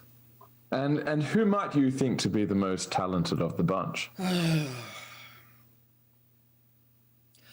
I must admit, he says, to a little bit of bias in my delight in watching in Lady Shafisia. But I will openly admit that is a smidge of bias. But you cannot deny Trollmark's talent. Of the two, I'm of the opinion Trollmark is technically superior. Of the two, I would rather have Shafisia at war. I mean, Shafisia is an incredibly deft and intelligent fighter. Beside him, Zadreza speaks up. She's also got a mean streak, which is what he likes. At the point, Jazina very politely titters behind her hand. He kind of eye rolls at the two of them. Yeah. When you go to war, he is very philosophical expression as always. When you go to war, you want a mean streak. When you want to show off, you want technical ability. They're different jobs. Pleasing a crowd is technique. Convincing your enemies to never make the same mistake again requires a nasty streak. Is it possible to have both? He smiles slightly. I think so. Well, your offer to find this urn. But I know exactly where it is. I don't need you to find it. I need you to retrieve it. Exactly. Indeed, and for a job like that, the kind of person you need is a spider that can climb on walls. There's more than one way to. There's more than one way to retrieve an urn. I'm not going to, bluntly, if I had the technical acumen to do it myself, we wouldn't be having this conversation. So I'm not going to debate with the professionals the best way to achieve the job. I will leave that entirely up to you and your. He glances at Lucas for a moment. Discretion. Now, as for what comes after collecting this urn for you, which we will do. If I was concerned about, if I was terribly concerned about the about a potential risk of embarrassing failure on your part, I'd have called somebody else. So yes, I fully expect you to be able to do this menial task. Wonderful. I will not be offended by your statement. We need your help. Do you? What? How can I be of assistance? Once we collect this urn for you, and I presume ongoing work with you, we need shelter. Really? I thought you had a very comfortable spot at the Blue Skies. Has things changed suddenly? Well, you were at the tournament, weren't you? Oh, I indeed was, yes. Did I miss something? He smiles. Perhaps. We are in a situation where we do not want to be seen as much as we can, despite, when I look at Spider, despite recent events. Oh, okay.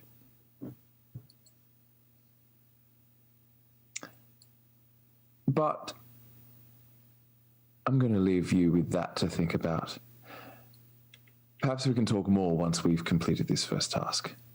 I think it's more than acceptable an idea, yes. He will very deliberately pull Cloak back so he can see what he's reaching for, which is a hip pouch. He will take a bone scroll tube out, pass it to Lucas. Everything you should need, addresses, names, all the usual things are there. At that point, Jazina will actually cut him off.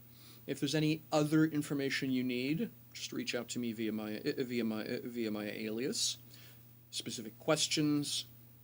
She will actually look over at Spider, or the character he is currently playing, and pass him a folded sheet of paper.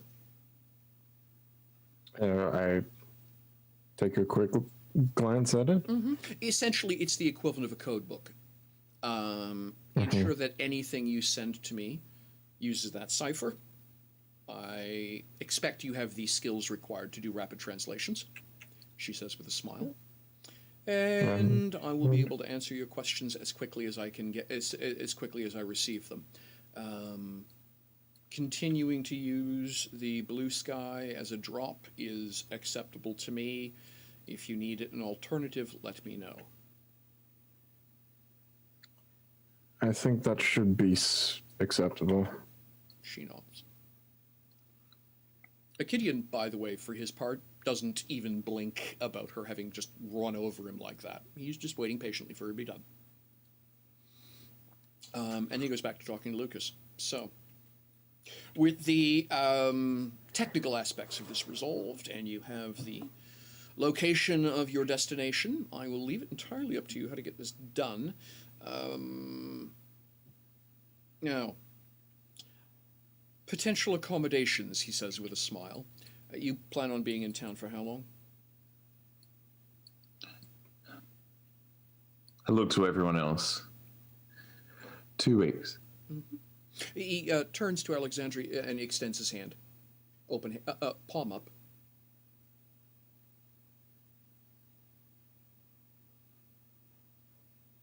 Do you take his hand or you just stare? Yeah. Yeah, no, take his hand. Curl he very gently kisses your knuckle and smiles at you, and he says, absolutely, remarkably manicured nails. You, I suspect, are a noblewoman of some kind. So I doubt a haystack in a field out of the city will be much to your accommodation. Am I wrong? She takes her hand back.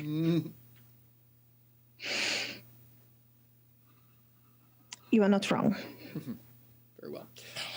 I do have a safe house that we operate out of the city. It is relatively comfortable. It is somewhat removed from the tourney circuit, however. It should be no problem to hide you there for a couple of weeks in relative quiet, and there's a remarkably good library. Despite Master Edgewater's success this past eve, I don't think there will be any other appearances at the tournaments. It's a shame. Made quite a splash.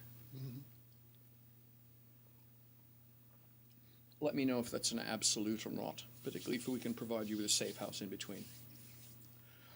Right. Is there anything else I can assist you with to enjoy your stay in the fair city? I'm just going to look to Alexandre, Chevalier, and Spider, just to if they have anything, like something that they want to ask, go for it. Like, you know what I mean? Like, just anything.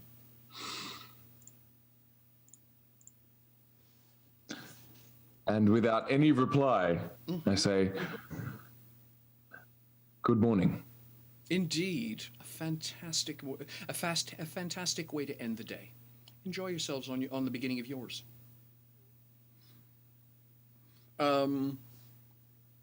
At that point, Jazina, just because she finds it amusing, will give a wink to Spider and just sort of step off, down off into a side puddle of darkness. Doesn't quite evaporate. I mean, Spider he knows what to look for. He's able to track her for a few moments, but she clearly veers off at an angle and is taking a different route. And Akidian and Zadreza turn and start strolling down the lane together, chatting as they go.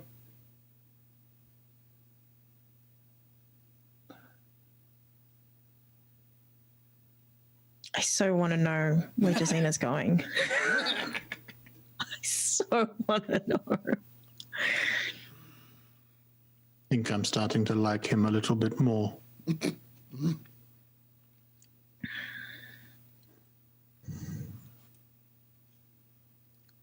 Shall we go? I don't really want to talk about it here. I don't know where she went. Find a quiet spot where we can review all the information. Don't know how you could tell. I haven't done my nails in weeks.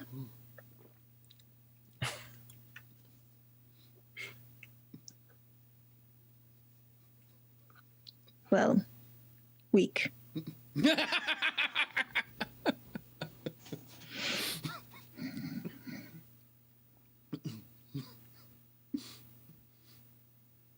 What are you doing with the rose, by the way? Because I suspect you're holding this rose awkwardly. I am holding this rose. Yes.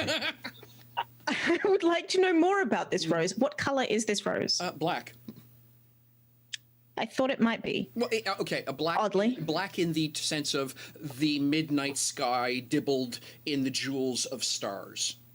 It's this absolutely. It's not flat black like a sheet of crepe paper. It's a glowing sort of luminescence black with these little dots, like I say, that are almost, to your eye at least, looking into it is like looking at the night sky, but it's a rose. I would like to use a perk. Sure. I would like to ask, apparently the song of the world,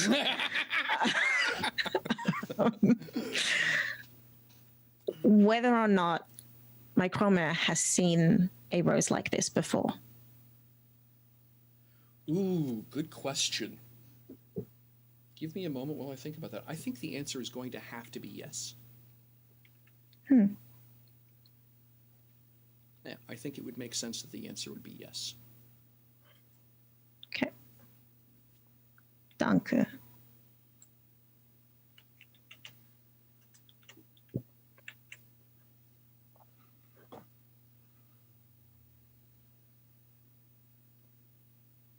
So are you going? So where are you, lads and lasses, going to go next? Where are you folks? We're going to find a breakfast cart. We just ate. I would also point out that it is not yet 6 o'clock in the morning. The sun is barely now crawling up over the horizon, grudgingly, because it hasn't had coffee either. And so the odds of you finding anything akin to an outdoor breakfast option are probably fruit hanging on trees owned by somebody else right now. I think that's pretty much your lot, short of going into a building that may be advertising early breakfasts. Damn it, this isn't metropolitan Sydney? What? As you mention it, no, it turns out not to be metropolitan Sydney. It's actually called I want to Belgium. go to the... I want to go to an artisan bakery and get a croissant. And Well, everyone we'll go back to the dock. We'll talk to the other ship captains and we'll find which one's going to Sydney. It's a bit of a Actually, detour, maybe that's where we can go. Can we go and sit on the docks? No, No! No! Where the bounty hunters are! I mean, they never look there, right? I could just see the bunch of them walking by going, is that? No, they wouldn't be that stupid to be sitting right there. In character, out of character, all of us immediately, no!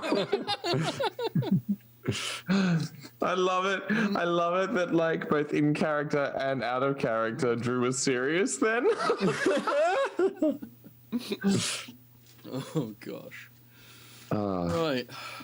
I don't know if this time there's going to be a better place than just going back to one of the rooms that we are currently, paying for. Yeah. But I want to see other parts of the city. We can do that later. It's 6 o'clock in the morning. It's the best Yes, I know. But if you're not going to let me go back to bed, I don't want to go back too close to bed. I mean, go back to bed. If there's no one around, then maybe it's the best time to go see the rest of the city. Yes. So either we're seeing the rest of the city and walking and talking, or back to bed. He opened was it a little like scroll case, whatever it was. Yeah, that's the... Yeah. What? Let's have a look at what we were given. Sure. So what you have, and I will actually get this prepped and tossed to you as an actual thing you can all read for next session. But essentially what you have is a scroll with a sketch of the house, where it is in the Judiciary District. A idea that there are 3 professional bodyguard and 7 people who live at the place.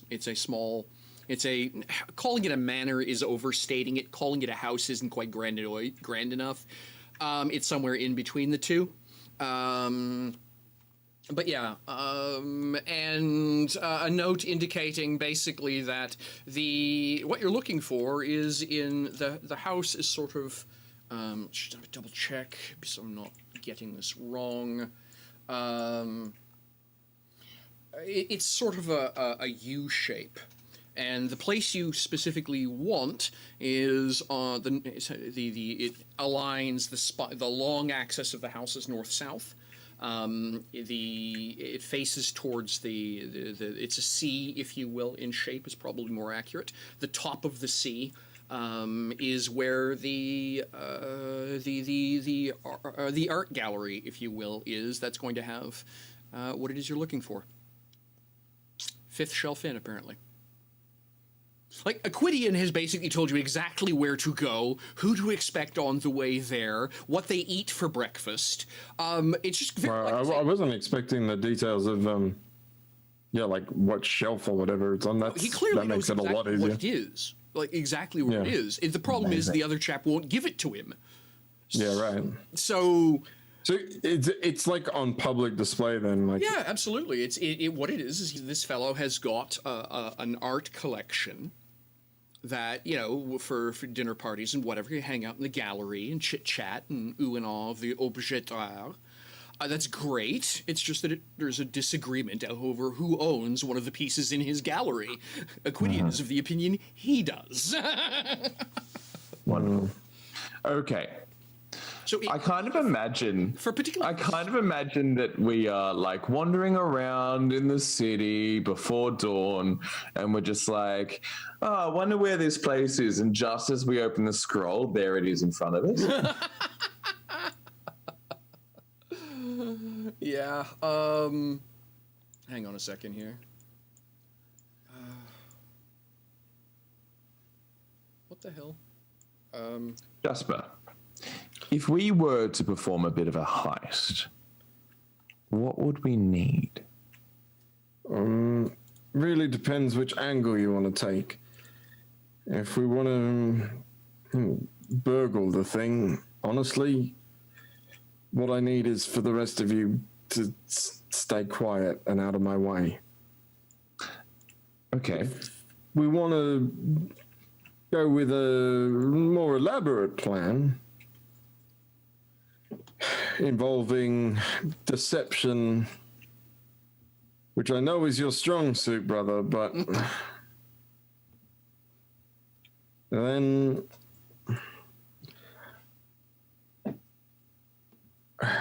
I mean, there's a few different options.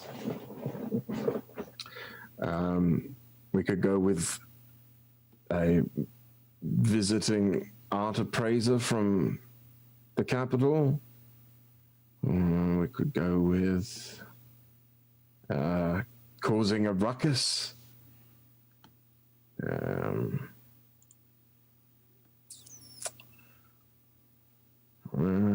probably the easiest cons I can imagine for this particular job, but honestly, I'm not convinced I shouldn't just in and out this in the middle of the night.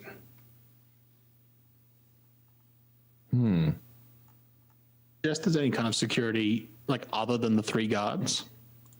If there is, there's no hint of it. And they're bodyguards, right? Yeah, he's. I mean, now implicitly, and this is something I think, particularly Chevalier of all people would know, is there's going to be at least one of them sleeping on the premises on any given evening. The odds of him having all 3 there, all 3 during the day, probably. All 3 at night, probably not. They probably take turns, 1 or 2, staying at the building at night, just in case someone shows up at 2 o'clock in the morning with a knife in hand. That gives the, basically doing, alternating shifts kind of thing or something, but you wouldn't expect all 3 of them there. There's probably, like I say, one person in their bunk sort of waiting for the alarm to go off, and somebody else who's actually up and being around and keeping an eye on things.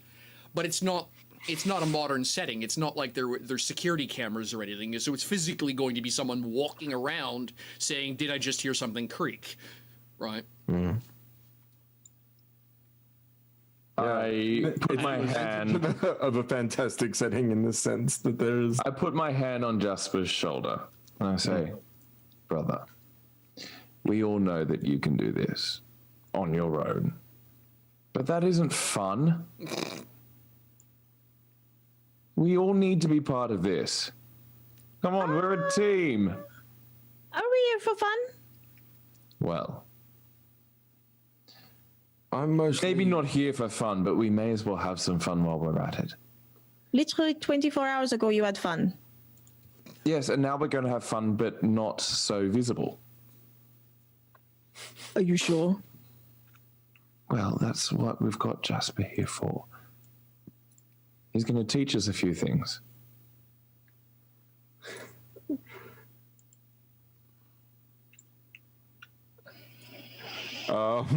I'm not sure this I do not think that is a learning opportunity.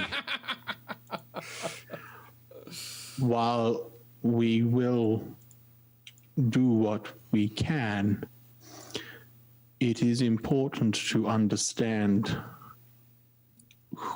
whose expertise is best used where. And it is possible the three of us will have a role to play. We'll need to see this place in more than a sketch. But in the end, it is not worth jeopardizing the objective.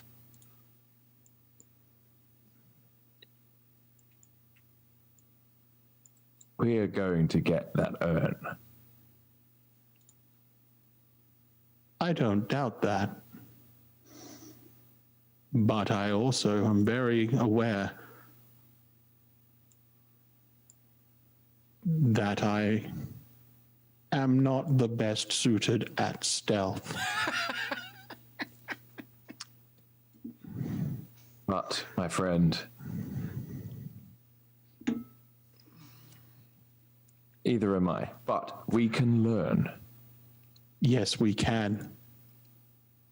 How? Fine. During Okay, a both of you mission take that your we are armor meeting. off. Exactly. Oh, That's step one. you really think V is going to be more stealthy? No, I just know that Lucas won't take his armor off. I can take my armor off. Right. I see. I can take my armor off. No, it makes you feel naked. Don't do it. I like feeling naked. I I'm not Don't- even convinced he isn't naked under that armor. I am not. I am wearing clothes. Okay, I take off my armor. no, stop, please. Look, I'm wearing clothes, and yes, I do feel naked, and yes, I like it. Free as a bird. Alexandra just walks away. I can feel the breeze. It's wonderful. Chevalier, Nothing like that morning breeze. you did bring up a point. Look, I could do this sight unseen given how much detail Aquidian's given us, but if somehow we could get inside for another reason, I would have a much clearer idea of the path and can make it a lot quicker. Michelle, The point I'm trying to make, Jasper, is that yes, you can do this on your own. But if things go wrong, we need to be there too. that I'm more keen on. The idea of having you as backup is a solid plan. Because if I do happen to walk into 3 fully armed bodyguards, I don't particularly want to take them on my own. No, you would die. I'm not convinced that that's true, but I might have to kill them, and that's not exactly where I want to be. you that die. gets us further in the... Would. I mean, 1 against 3. I mean, I shot 4 people with 1 shot while we were on that ship. You did very well, Jasper. You did great. That was wonderful to see. How to politely tell your Get brother. no respect around here. How to politely tell your brother you were just bloody lucky. To be fair, I was bloody lucky.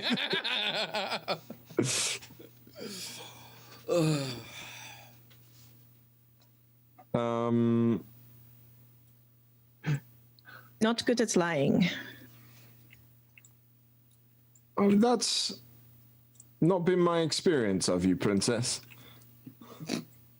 When have I lied to you? No, but I've, as far as I know, never. But I've watched you lie to others very effectively. I don't understand. You got us out of quite a pickle when we were stuck in that farmhouse. No, wait, not farmhouse. What was it called? The barracks. The thing that we were in. barracks. Not by lying. I think. I mean, you told him we weren't going to come back and kill him, so Well, the intention at the time was that we weren't going to come back and kill him. yes, but you see, the best lies have a kernel of truth in them.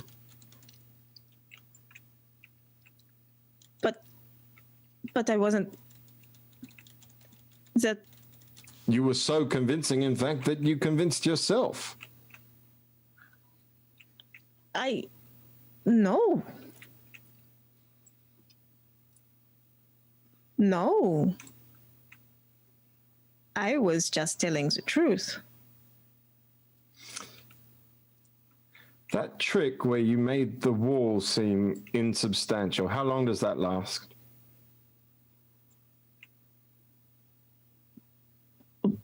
Can you control it at all? I didn't control it. Understood. Right, that's out of the running then.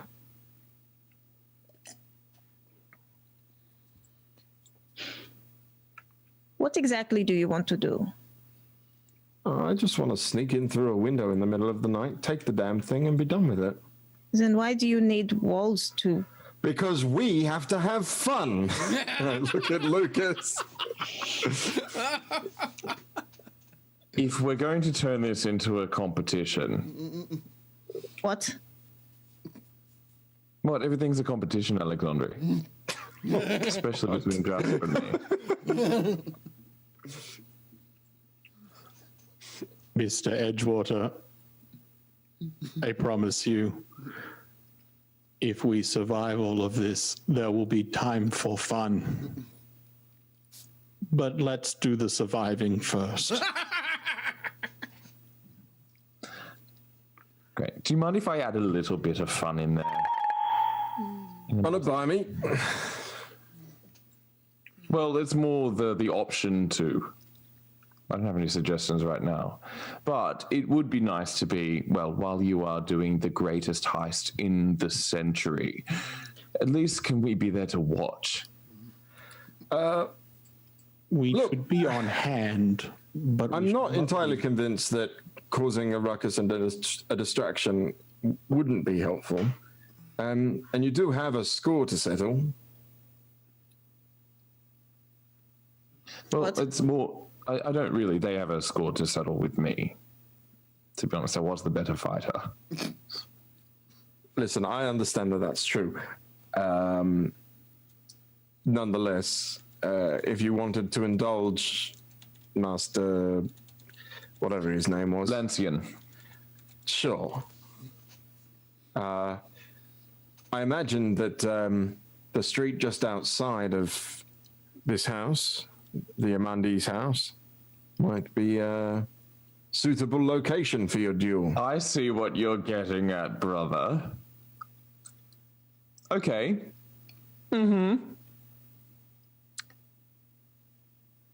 Let's make a distraction.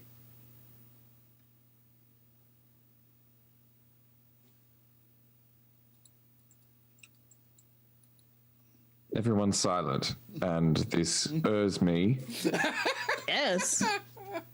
There is Well, good me- reason for that. we will need to see the premises, at which point we will have a better understanding of what kind of distraction we will be able to cause. Good point. I might go for a stroll.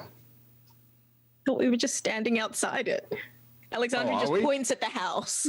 Well, that was a joke. Wait, are we outside the house? Yeah, we're just standing outside the house. I think that's hysterically funny that you've been walking and talking over this duration and are now over at the house. I think so. Yes, because I'm allowed to do that. That's where you are. So This is. I this would is like to really, invoke a trait then, if we're at the house. sure. for all the people watching at home. We were legitimately talking about the idea of us doing an open top bus tour of the entire town. So this may be our chance to actually see the place and see the house. With a tour, we've got our Lonely Planet guide in our hands. So my observant perk, once per game session, I can use this ability to notice something out of the ordinary, such as spotting a hidden passage, something about like a trace of blood under the fingernails of a character, a wig that's not convincing, etc., etc. I guess I'm going to poll my fellow players. Should I ask for information about like any hidden like protections on the house, or should I ask about like the easiest way in? So I've got Either Easiest one. way in is going to be the front door. So I mean, yeah. Easiest, easiest. If there's a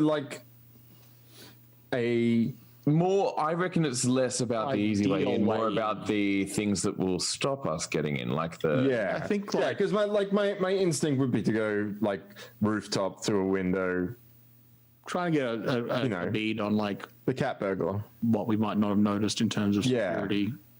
Okay, well that's sort of what I'm looking for as we case this house. so I'm I've actually looking for anything out of the ordinary that might give me cause to worry that this wouldn't just be an in and out job. Yeah, so I've actually updated the view for the map, so for the stream. So there's actually the house of Mr. Amandi and family is now actually on the map. Amandi Asim. And it's labeled "Talk to a Man About an Urn." So you guys, yes, coincidentally, have just been strolling and chatting from the Lake of Ancestors up along the top of the caravan port, and just sort of into the judiciary, chatting about a heist, because that seems to be a reasonable place to chat about a heist, is in the judiciary district. And now you just happen to be standing outside the fellow's house, because, you know, like I said, it's not exactly a Disney movie, but there are times that the Emperor's New Groove is a guiding light to me. So. How did you get here before we did? Excellent film. So there's a few things. So what is the cosmic question? Michelle, can I offer an alternative name for this quest? Sure. It's Earning Down the House.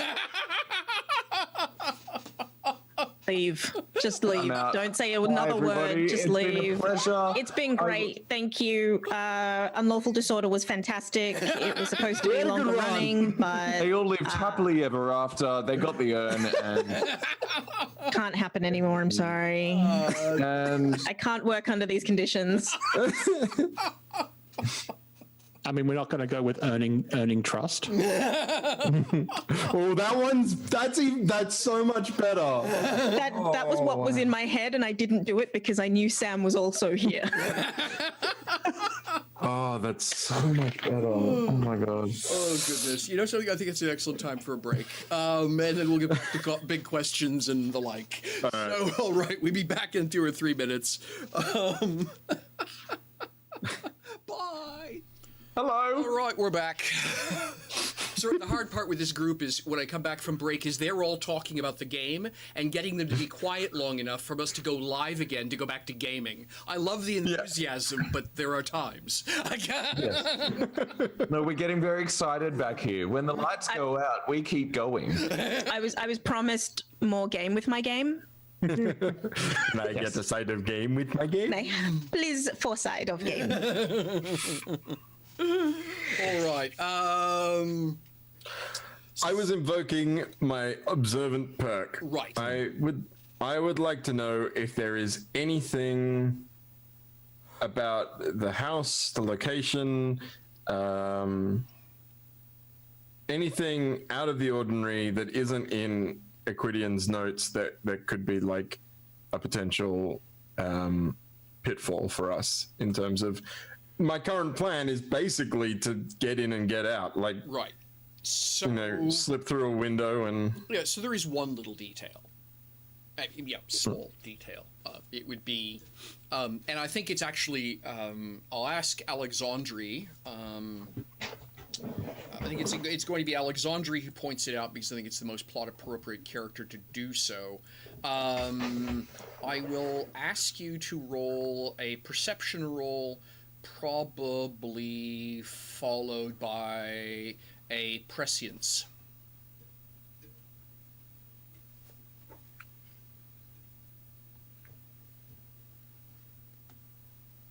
My dice hate me right now. Excellent. So, perception is 5. Uh-huh.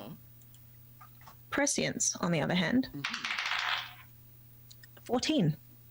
It bounced off a 20, and now I've realized I need a dice tray really badly. All right. So a 14 is a smidge short of a challenging check.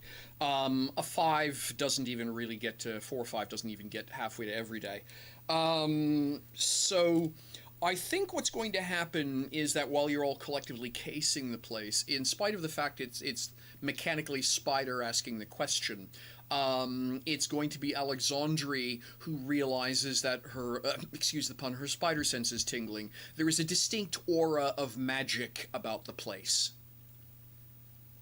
There is a magical field of some kind in the area. You see that nice little garden wall? If you take a look at the map. Yeah. Yeah, for lack of a better way of putting it, I guess the best description of putting it is Alexandre's convinced the wall is staring at her. Yeah, I would totally know about that. That's so much. Why has it got to be magic? What? Do we get a sense of the power level? I guess. Not with a 14. Now, if you want to spend some time collaborating, standing out in front of a potential Mark's house at just before 6 o'clock in the morning as the sun's coming up, waving your hands in the air and casting a few spells, I'm totally okay with the group trying to make an attempt to figure it out. But you are also in the Judiciary District. I would not like to do this thing. What I would like to do is... No, I actually really wouldn't like to do that thing either. Never mind. Okay. Magic. Yes. Well, that's not fun. Well, depends on who you are. If you have magics, then yes, it's quite fun.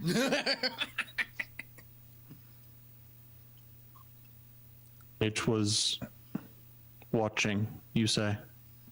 Yes. Can we move so it's not looking at us? Yes, please. Right. To nonchalantly stroll on. Yep. Let's pretend nothing is happening. We over-exaggeratedly walk nonchalantly. There is a small park district just on the other side of the judiciary, so I'm going to just arbitrarily decide that in the trees mean that it can't see us is where you wind up. That's it. If it can't see you, you can't see it. That thing. Yes, and vice versa. Yes. Yes. Read with us. Well, there's a spanner in the works. Is there a way to neutralize? Yes, there is. There are specific banes for that purpose, I think. Well, I was asking about the power level. Yeah. Because the nullify works off the level of the bane. Yeah. Right. Now, I'm not sure it's something that Alexandre has ever tried to do, is turn a spell off. She's still getting with turning them on. If I'm honest, because of the way that Alexandre thinks, I was actually more thinking whether or not she could blind it instead. Yep. Because if it's watching, maybe blinding it could work rather than trying to turn it off. We're not trying to turn it off. It just doesn't see for that moment while we do whatever we do. I don't know. Alexandre. I don't know if Alexandre has the appropriate skill, but like, I've got access to nullify as a bane in the actual sense of turning it off, but it's not high level. How does helping work? Excellent question. Let me just double check the chapter and verse. I believe it is essentially you contribute advantage, but let me double check. On either that, or if a Great Mustache is still in the audience, if you feel like quoting chapter and verse in the chat, go ahead. It'll speed the process up. Great Mustache. I'm just grabbing books. Is there like so the Assist wall gives advantage. Fantastic. Okay. So we're looking at we're looking at the wall is magic. Is there, Alexandre? Can you do a scout around to see if there is like parts of the wall that aren't magic? Very suspicious if we start walking around the back of this guy's house. Yeah, I True. mean, there is an alley back there. If you take a look at the artwork, you'll see that there's a gap between, essentially a greenway, if you will, that runs down between the two sets of gardens. So, yeah, technically, yes, you could go strolling through there, but that's exactly the sort of place Spider in particular would know, and possibly Chevalier, that, for lack of a better way of putting it, that's the servant's road. If you have deliveries, if you have... the garbage collector, the grocer dropping stuff off. If you've got waits, servants, staff, that's the side of the building they come and go from, not the side. Not Remind the side me, Michelle. Equidian says he didn't care if Amandi knew that the urn was stolen if he couldn't link it back to him, right? That's exactly it. The only thing Equidian cares about is plausible deniability in this. Right, so I don't need to like make it look like someone stole a bunch of stuff. No, or anything. I can just steal just the urn. And Yep. For lack of a better way of putting it, I mean, and this is, I think, something that Alexandre and Lucas can probably guess at, is it would probably tickle Equidian to no end to have Amandi know who the problem was but not be able to prove it. That's just exactly the sort of thing that Sinru would delight in doing to each other. Okay?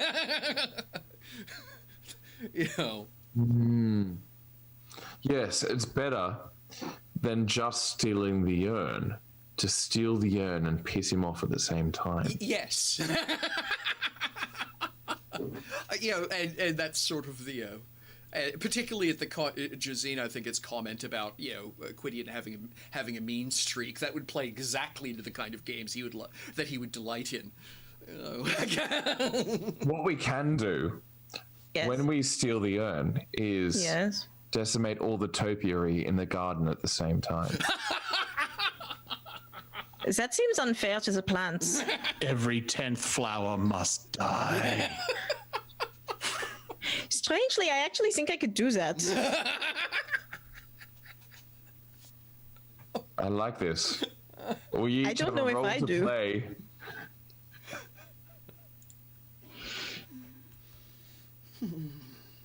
We still can't get past this magical wall. I have some oh. Oh no, I'm sorry. Chantel, what happened? I tried to unmute.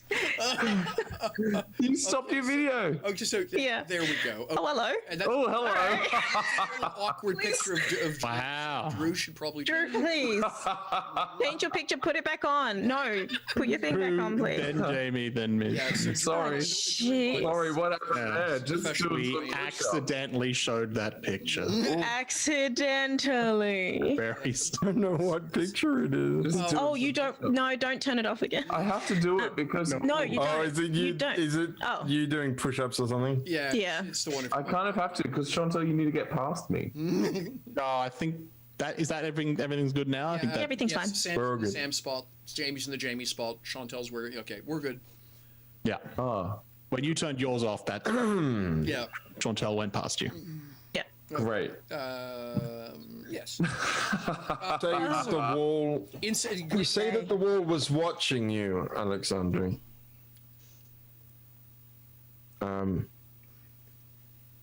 My guess is that kind of magic is selective, and were I to enter with someone who was meant to be entering the house, then that would be acceptable to it. Okay. Who would be acceptable? Presumably the servants who enter and exit via the back entrance. Okay. Why don't we just introduce ourselves? Is there much information that in the bundle that Equidian gave us about the person in particular about who they are? No. It's I mean, it's a house. Like I say, you have a list of people's names, the folk who live there. The fact that there are going to be 3 guards on staff. I think it's a family of 7. I said, of which Amandi is the titular head of the household.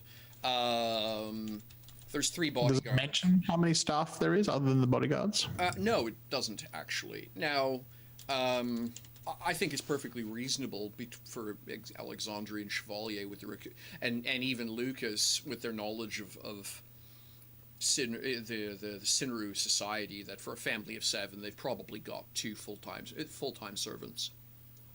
One of which probably lives with them. Because of the family of 7, there are a couple of children. So there's probably the nanny caretaker probably lives in the building, and then the other staff is the cook, general housekeeper person, groundskeeper, that sort of thing. And they're probably a come and go daylight hours sort of person. That would be reasonable to expect. If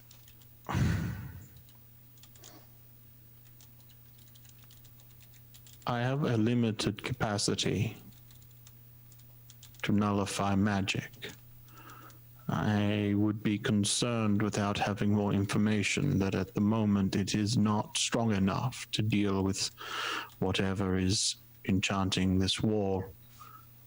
However, if it is responding to, if it is looking, using visuals, perhaps we could obscure its vision.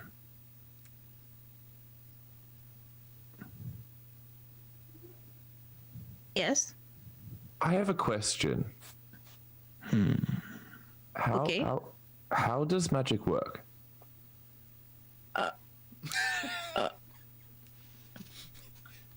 I want to do something, and then I ask how to do it, and then it happens.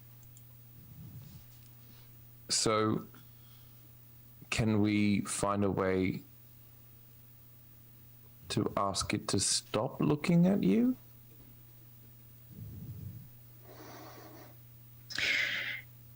The nature of this magic, Michelle. Yes. Is it anything like La Chanson? So this is a really this is the hammer and nail joke all over again. Alexandre doesn't know of any other type of magic. This is true. And so it's the hammer and nail problem. All magic for her is the chanson. Does it sound like La Chanson? Like I said, the problem was you weren't hearing anything. What you were feeling, what you had was an actual visceral feeling of magic watching you. You weren't hearing music. You were feeling stared at by the wall, which you were vaguely aware was an enchanted effect. Oh, easy if Treat was here. Right. You're not going to like this idea. But Then why would you make it? because I think it's not a bad one.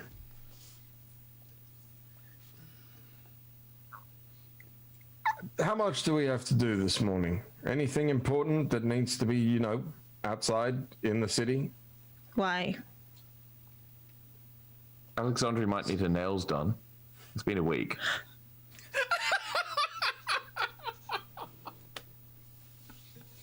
Ow. If we were 10 minutes further on, I'd say that's actually where we're going to end this. That's a great closing line. You're just 10 minutes early. I'll give you another one. You see, sometimes the best way. Points, because I'd like to give. What was that, Sam? Sorry. Can we hand out legend points? Because that was, that was both the question and the reaction was so good. It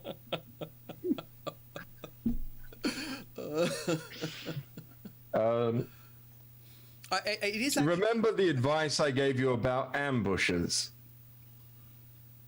We were talking about topiary, but Well, sometimes the best way to fool an alarm is just to trip it. No.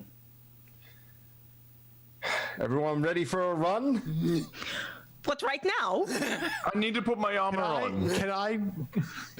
Can I quickly see, would I be able to recall in my previous experience from working in security and things like that for the Dondu family, a similar kind of like setup? Sure, make a learn. Let me just double check something. I think I'm gonna say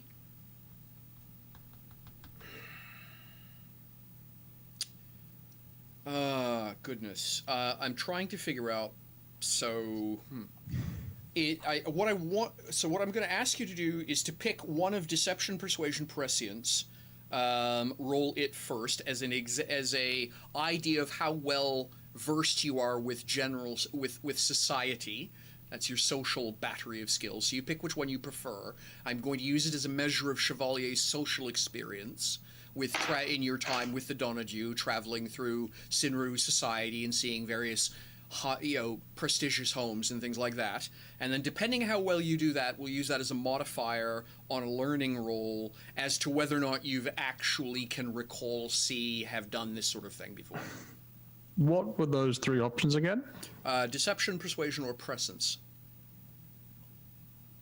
Presence or prescience? Presence. Ah, right. I was about to say those are all the same, but I actually presence is a little bit better. Okay. Cheeky when you roll a 6.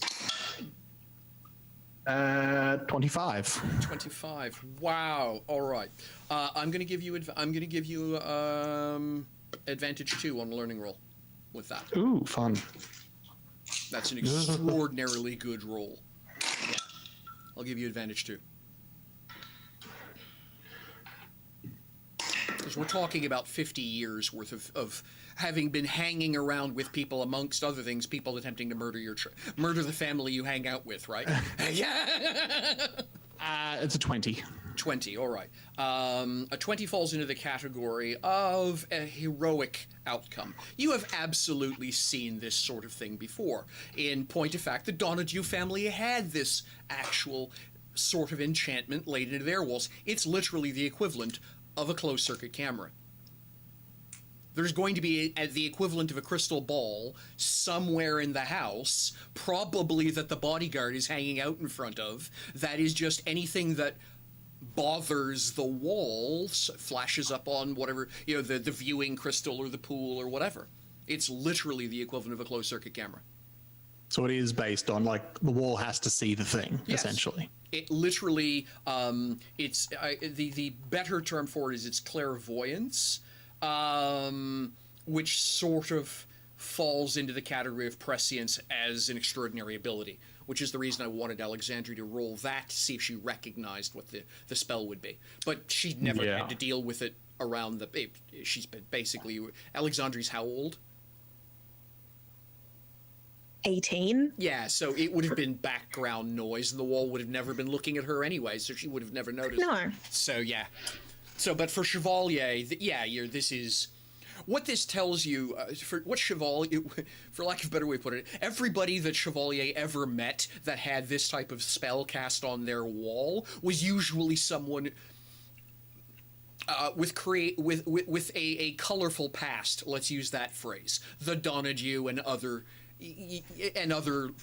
leading families of the Sinru.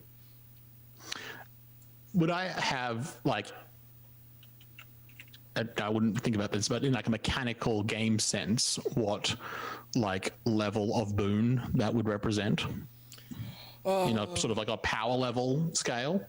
Yeah, it's relatively cheap. I think it winds up to be a PL3. Let me double check that so I'm not being wrong. Really?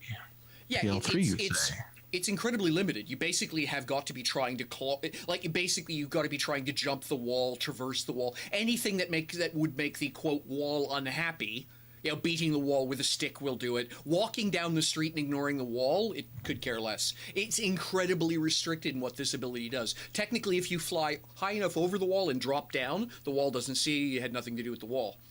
It's people trying to circumvent the wall that triggers. Is it focused out and not in? It's actually all the way around. So if you were to jump right... No, is it like, if you're on the other side of the wall, is that generally you've sort of... Yeah. You're good, or... No, most of them, it's a sort of like a bubble around the wall. Yeah, if you will. Yeah, okay. Basically, what it is, for lack of a better, the wall it represents a donut sphere, a torus-shaped detection field that if you go into, an image pops up in whatever scrying device is being used inside. It's the best way of explaining it, but it's relatively cheap. It's a PL3. How thick is the wall? You would imagine 0.5 meter. That's typical stonework, right? Probably 15, 20 centimeters worth of finished stone on both sides, and then a rubble core, so that if you hit it with something, you tend to squish the wall instead of breaking it. That's a pretty standard style of construction. Mr. Kilcare, I have given it some thought, and I have seen this kind of security measure in the past. I believe I can provide 2 options for potentially dealing with the wall. On one hand, I could simply disable a section so that it is not working. That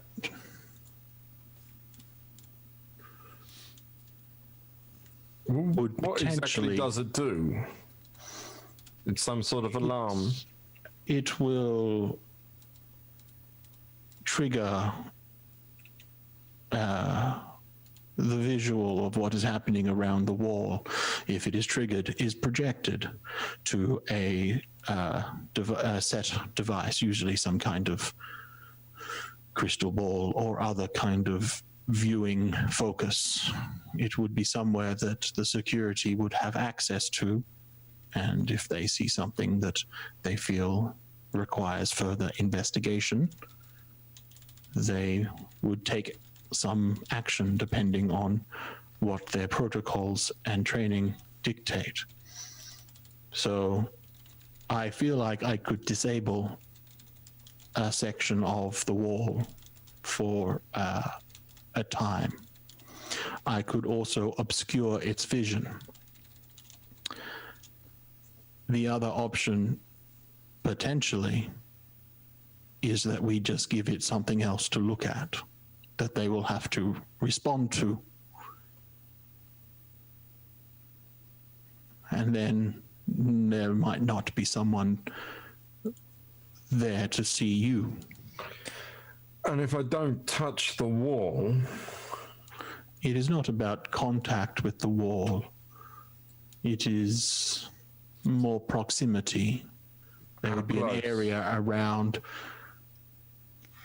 different for different enchantments, but you would not want it to go too far out, or anyone walking by on the street would be sending triggers back.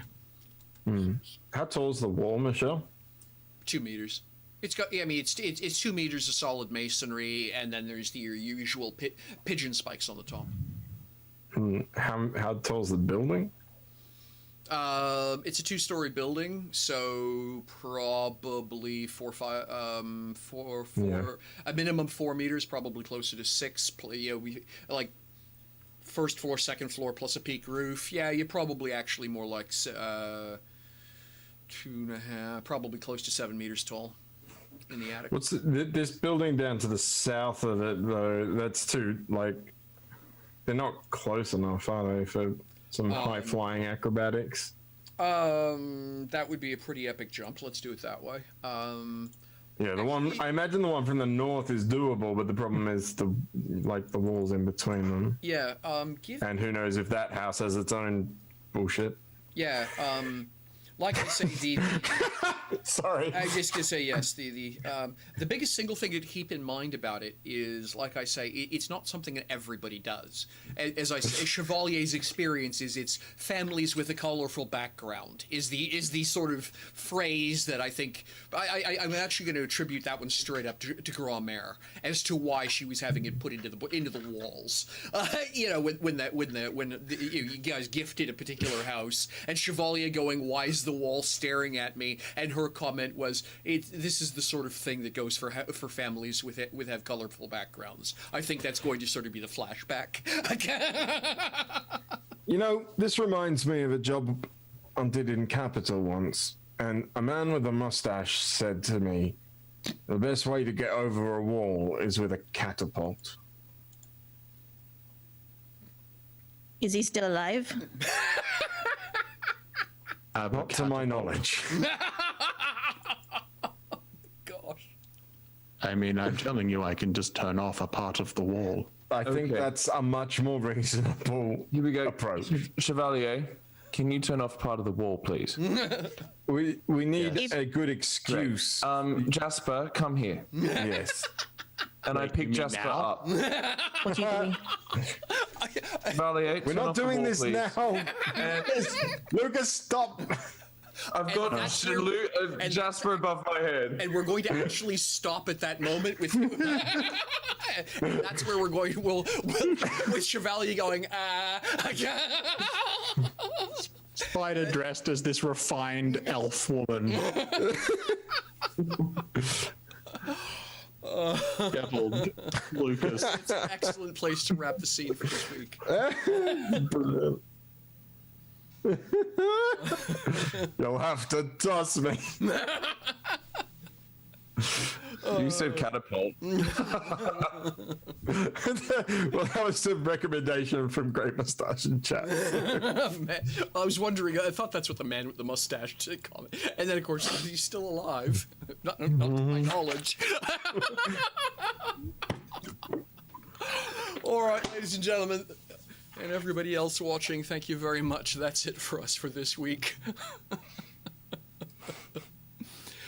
All right, so it is the saddest time of the stream, which is the goodbyes and where to find us next part. So we'll start out with, given the delight of that last closing moment, we'll start out with Drew.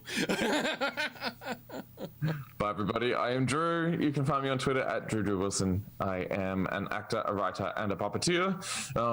But I only really appear online here as in a stream. So next week, you have to see me. Oh my God. Oh. But I might post something. I have a blog called talesfromthetavern.wordpress.com. And usually I write every week, but at the moment it's every couple of weeks, a little perspective from Lucas. Just to go alongside with the story. All right, Jamie. That's me. Man, I never have so much fun achieving almost nothing than I do with you guys. Thank you, I think. We got through a whole... You know what? This is the first time I think I've played a D&D session, D&D-esque session, where less time passed in-game than did in real life. Except like combat. Yep. Like it's only been an hour and a half or something in game. We spent 3 hours talking about it. Yeah, at most it's been an hour and a half more. I would suspect, yeah, maybe an hour is closer, but yeah. Yeah, I slept. yeah. Did you we did sleep? sleep, but It's been more than 8 hours. oh man. No, I as always I have a wonderful time playing with you guys. My name is Jamie Collette. You can find me here every week. You can find me on my website, jamie-collette.com. I'm a professional voice actor. And you can find me as the lovelorn Bassanio in The Merchant of Venice on Streamed Shakespeare in, I think it's 3 weeks' time. It's the company's first fully rehearsed live streamed Zoom Shakespeare. It's going to be a bit of a wild adventure, but I'm excited. All right. And Chantel. Hey, bye. I always forget that I'm an actor when I'm here. I'm like, I'm just playing games. But I'm an actor and a writer and frequently complaining about my PhD on Twitter at Chantel B. You can also find me here in 12 hours playing Far From Home, which is not right here, probably YouTube. We've been on YouTube a lot recently, but like check that out. Check out Do Respite. Follow Do Respite. Yes. And we'll be somewhere in 12 hours playing Far From Home, which is a sci-fi Savage Worlds game. And there are some weird things happening. Anything that happens with Do Respite, I am involved somehow. And if I'm not, I make it my business to become involved somehow. But I also do a lot of writing at Words with Color, so like check that out because I write about this stuff all the time. All right. Sam? Hello, I'm Sam. I'm also a voice actor and a performer. You can find me on Do Respite, also on The Curious Case of the Paddington Prowler, which is on Mondays. Which surprisingly Chantel is also involved with. Who'd have thunk? It's a sort of steampunk Victorian dark fairy tale kind of tale story thing where we mostly feel awful and cry for your enjoyment. But it feels good, right? It feels it's good. Oh. It's good. Cathartic. Sad. Cathartic. I was supposed to be doing this last week, but it's going to be this coming week. I will be stepping into Eternium Gate as well. Oh, very cool. With a character that definitely exists. And outside of that, you can find me on Twitter at @the_RealSamiP, and you can hear my last piece of work that I did was for the Penny Peep Show, who do wonderful radio drama style podcasts, and I was on a town called Prodigal, which is a show that I've done previously. There's been a couple of shows out since, which have been great. So I recommend listening to all of that as well. All right. My name is Michel Vaillancourt. I am the storyteller and games master for this remarkably talented bunch of folks. I get up in the morning and go, ugh, I have to get on stage. And they go, oh, but I'm gaming with this bunch. Never mind. So, thank you very much for joining us. You can catch up with me on Twitter, MichelleV69, like it says beside my my picture box. You can also catch up with me, 902PE Gaming, Sunday mornings, where I talk about running games and doing maps and other such stuff. So yeah, if you want to see sort of what goes on behind the screen, that's pretty much what I stream about. Thank you very much for watching us, ladies and gentlemen, and everyone else. Deeply appreciate your time, whether you're watching us live or on the VOD later. Do Respite Productions is the brainchild of Eric. He strongly believes in investing in stories, and that's what we're all here to do. We deeply appreciate your time and you joining us. If you're not already following Do Respite, please do so. If you're not already, if you've got a chance to, please consider subscribing and supporting. That way we can keep doing this. It helps everybody else to be able to keep the lights on. So that's it. Thank you very much. Take care of yourselves. Have fun with whatever it is you're doing, and we'll be back next week. Bye-bye.